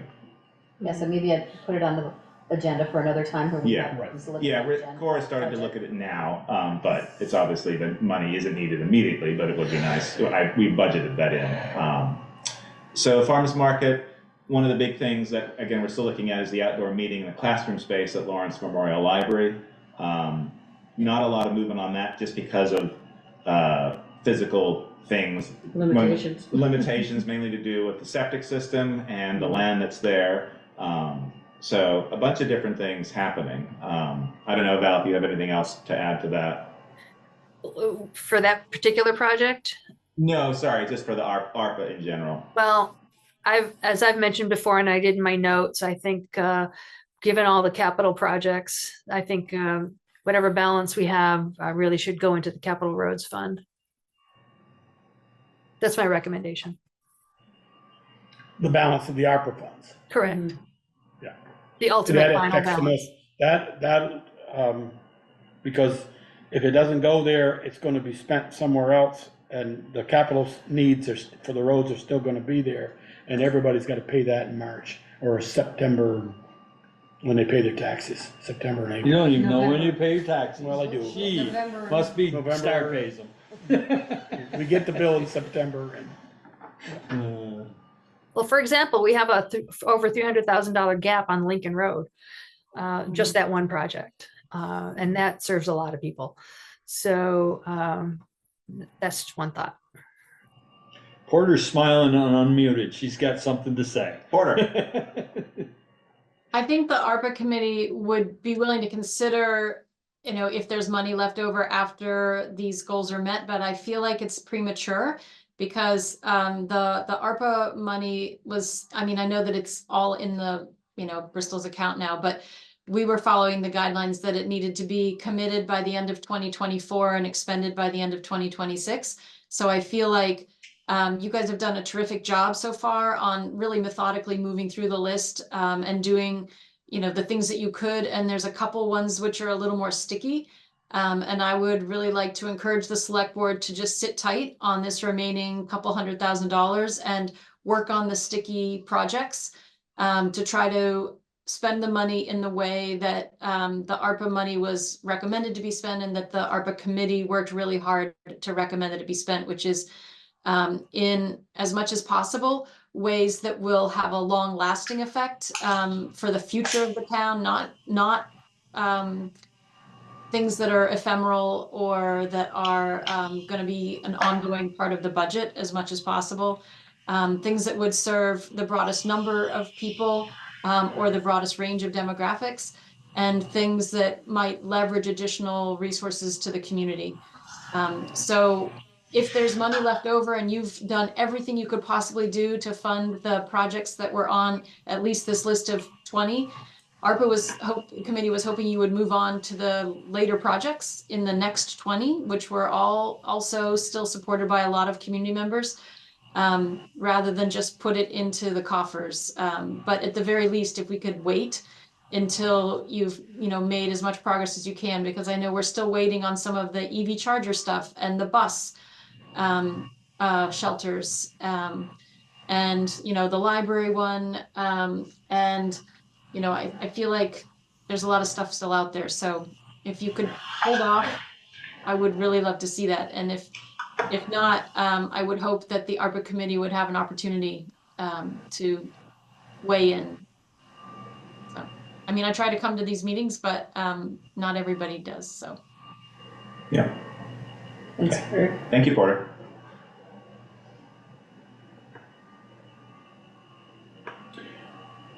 So, do we want to Oh, we're not looking at allocating any money tonight. I don't- Okay.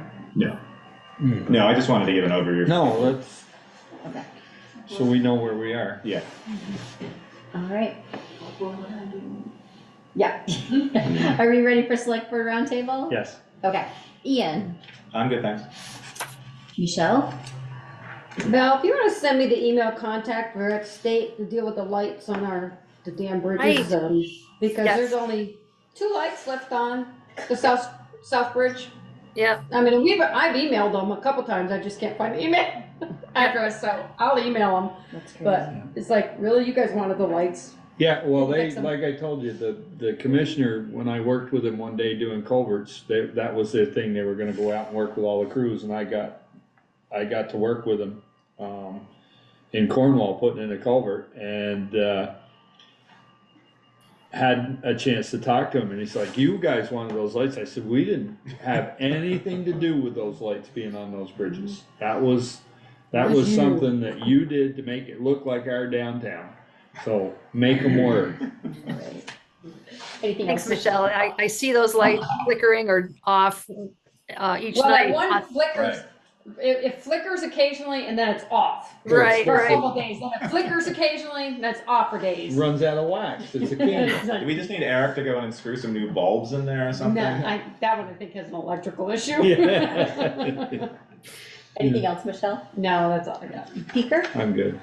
Joel? A couple of things, speaking of the bridges up there, we had a hearing and blah, blah, blah, and Lincoln Select Board came or got on Zoom about the access to Lincoln Road and seeing over the bridge railing.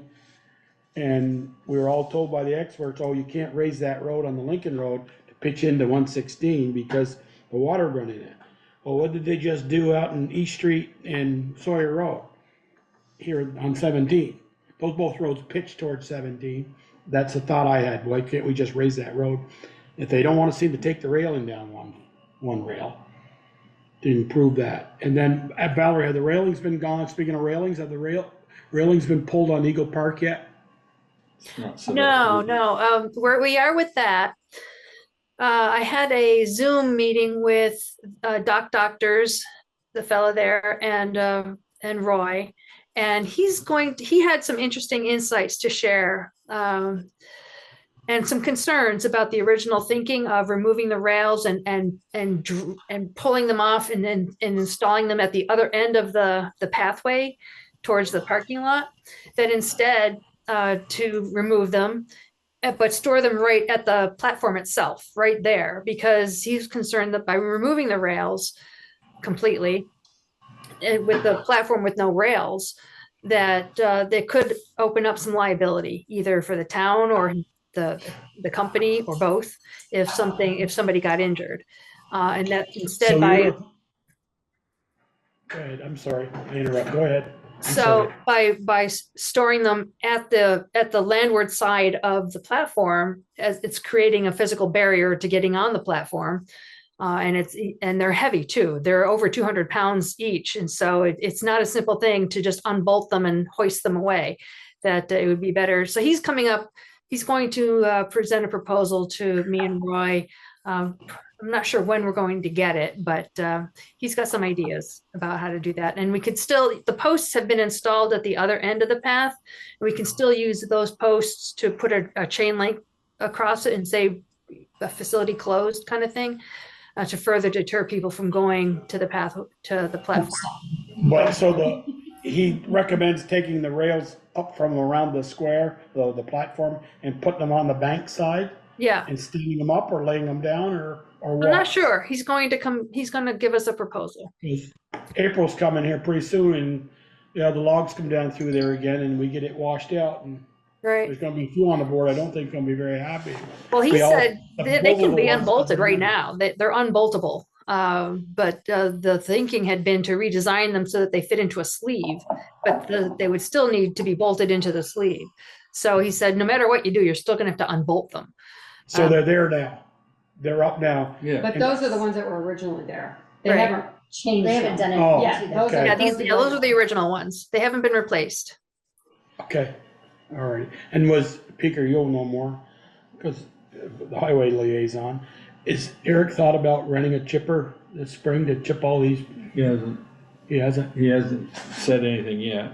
but a lot of trees down in the village and stuff. I just was wondering if he was gonna chip them. Oh, I do want to say one more thing.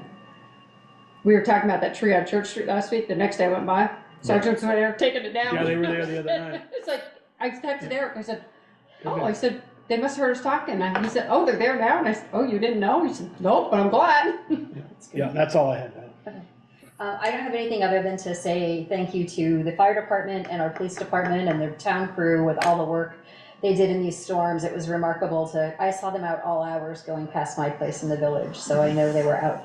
I can't, you guys got called out, what, 10 different times during that storm? Is that what I read? 10 times the first storm. The first one. And 10 or 11. 2 the second one, 2 or 3. Two or the three, second and then they had a one. crew out cutting trees. Yeah, so thank you for that. I truly appreciate it.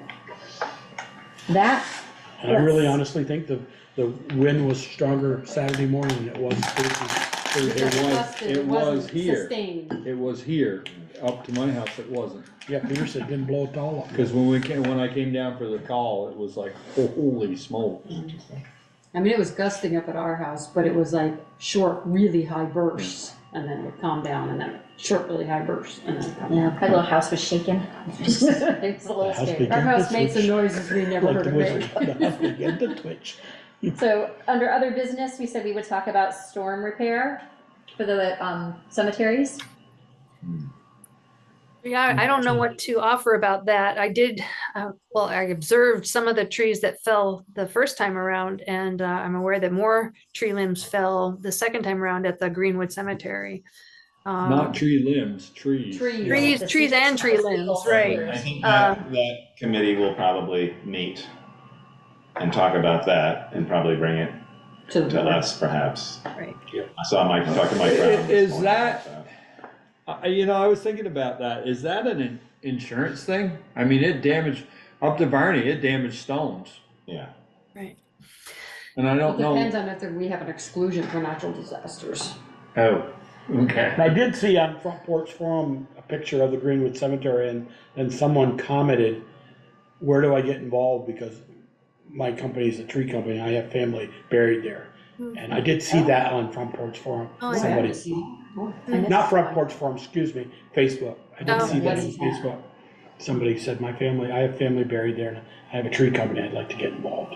Oh, that's nice. Well, somebody should message him and say, contact Val. Yeah. Yeah. But it's worth looking into about the Or insurance. the Cemetery Association.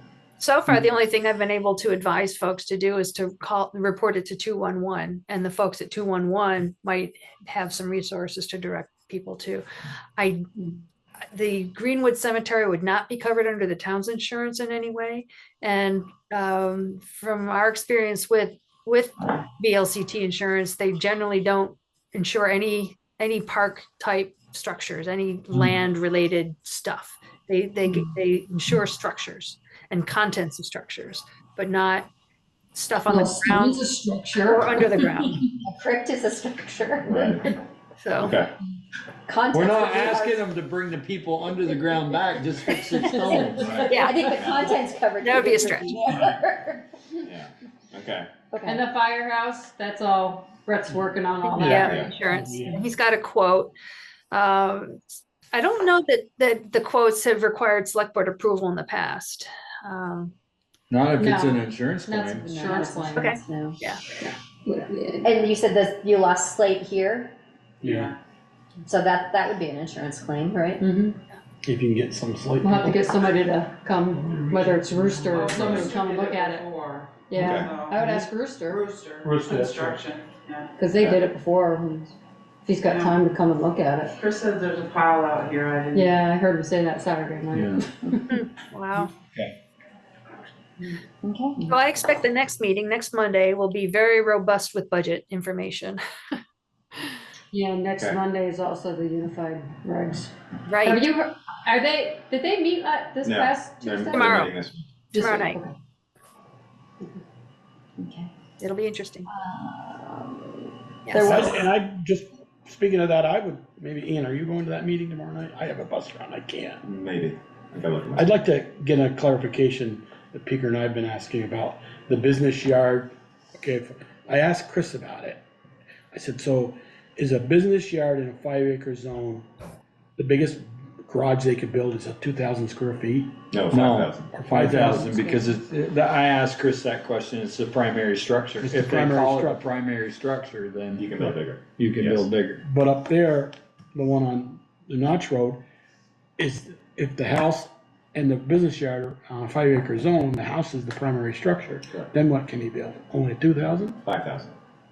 Oh, it's not the primary structure, the garage won't be. It's the house- primary, it's the see, there's a, it's a Chris said- loophole, it's a loophole, there's, Yeah, that's what he said to me, the house is in the that primary district, for I a believe resident. it's- For an accessory structure in that district, I believe it's 5,000.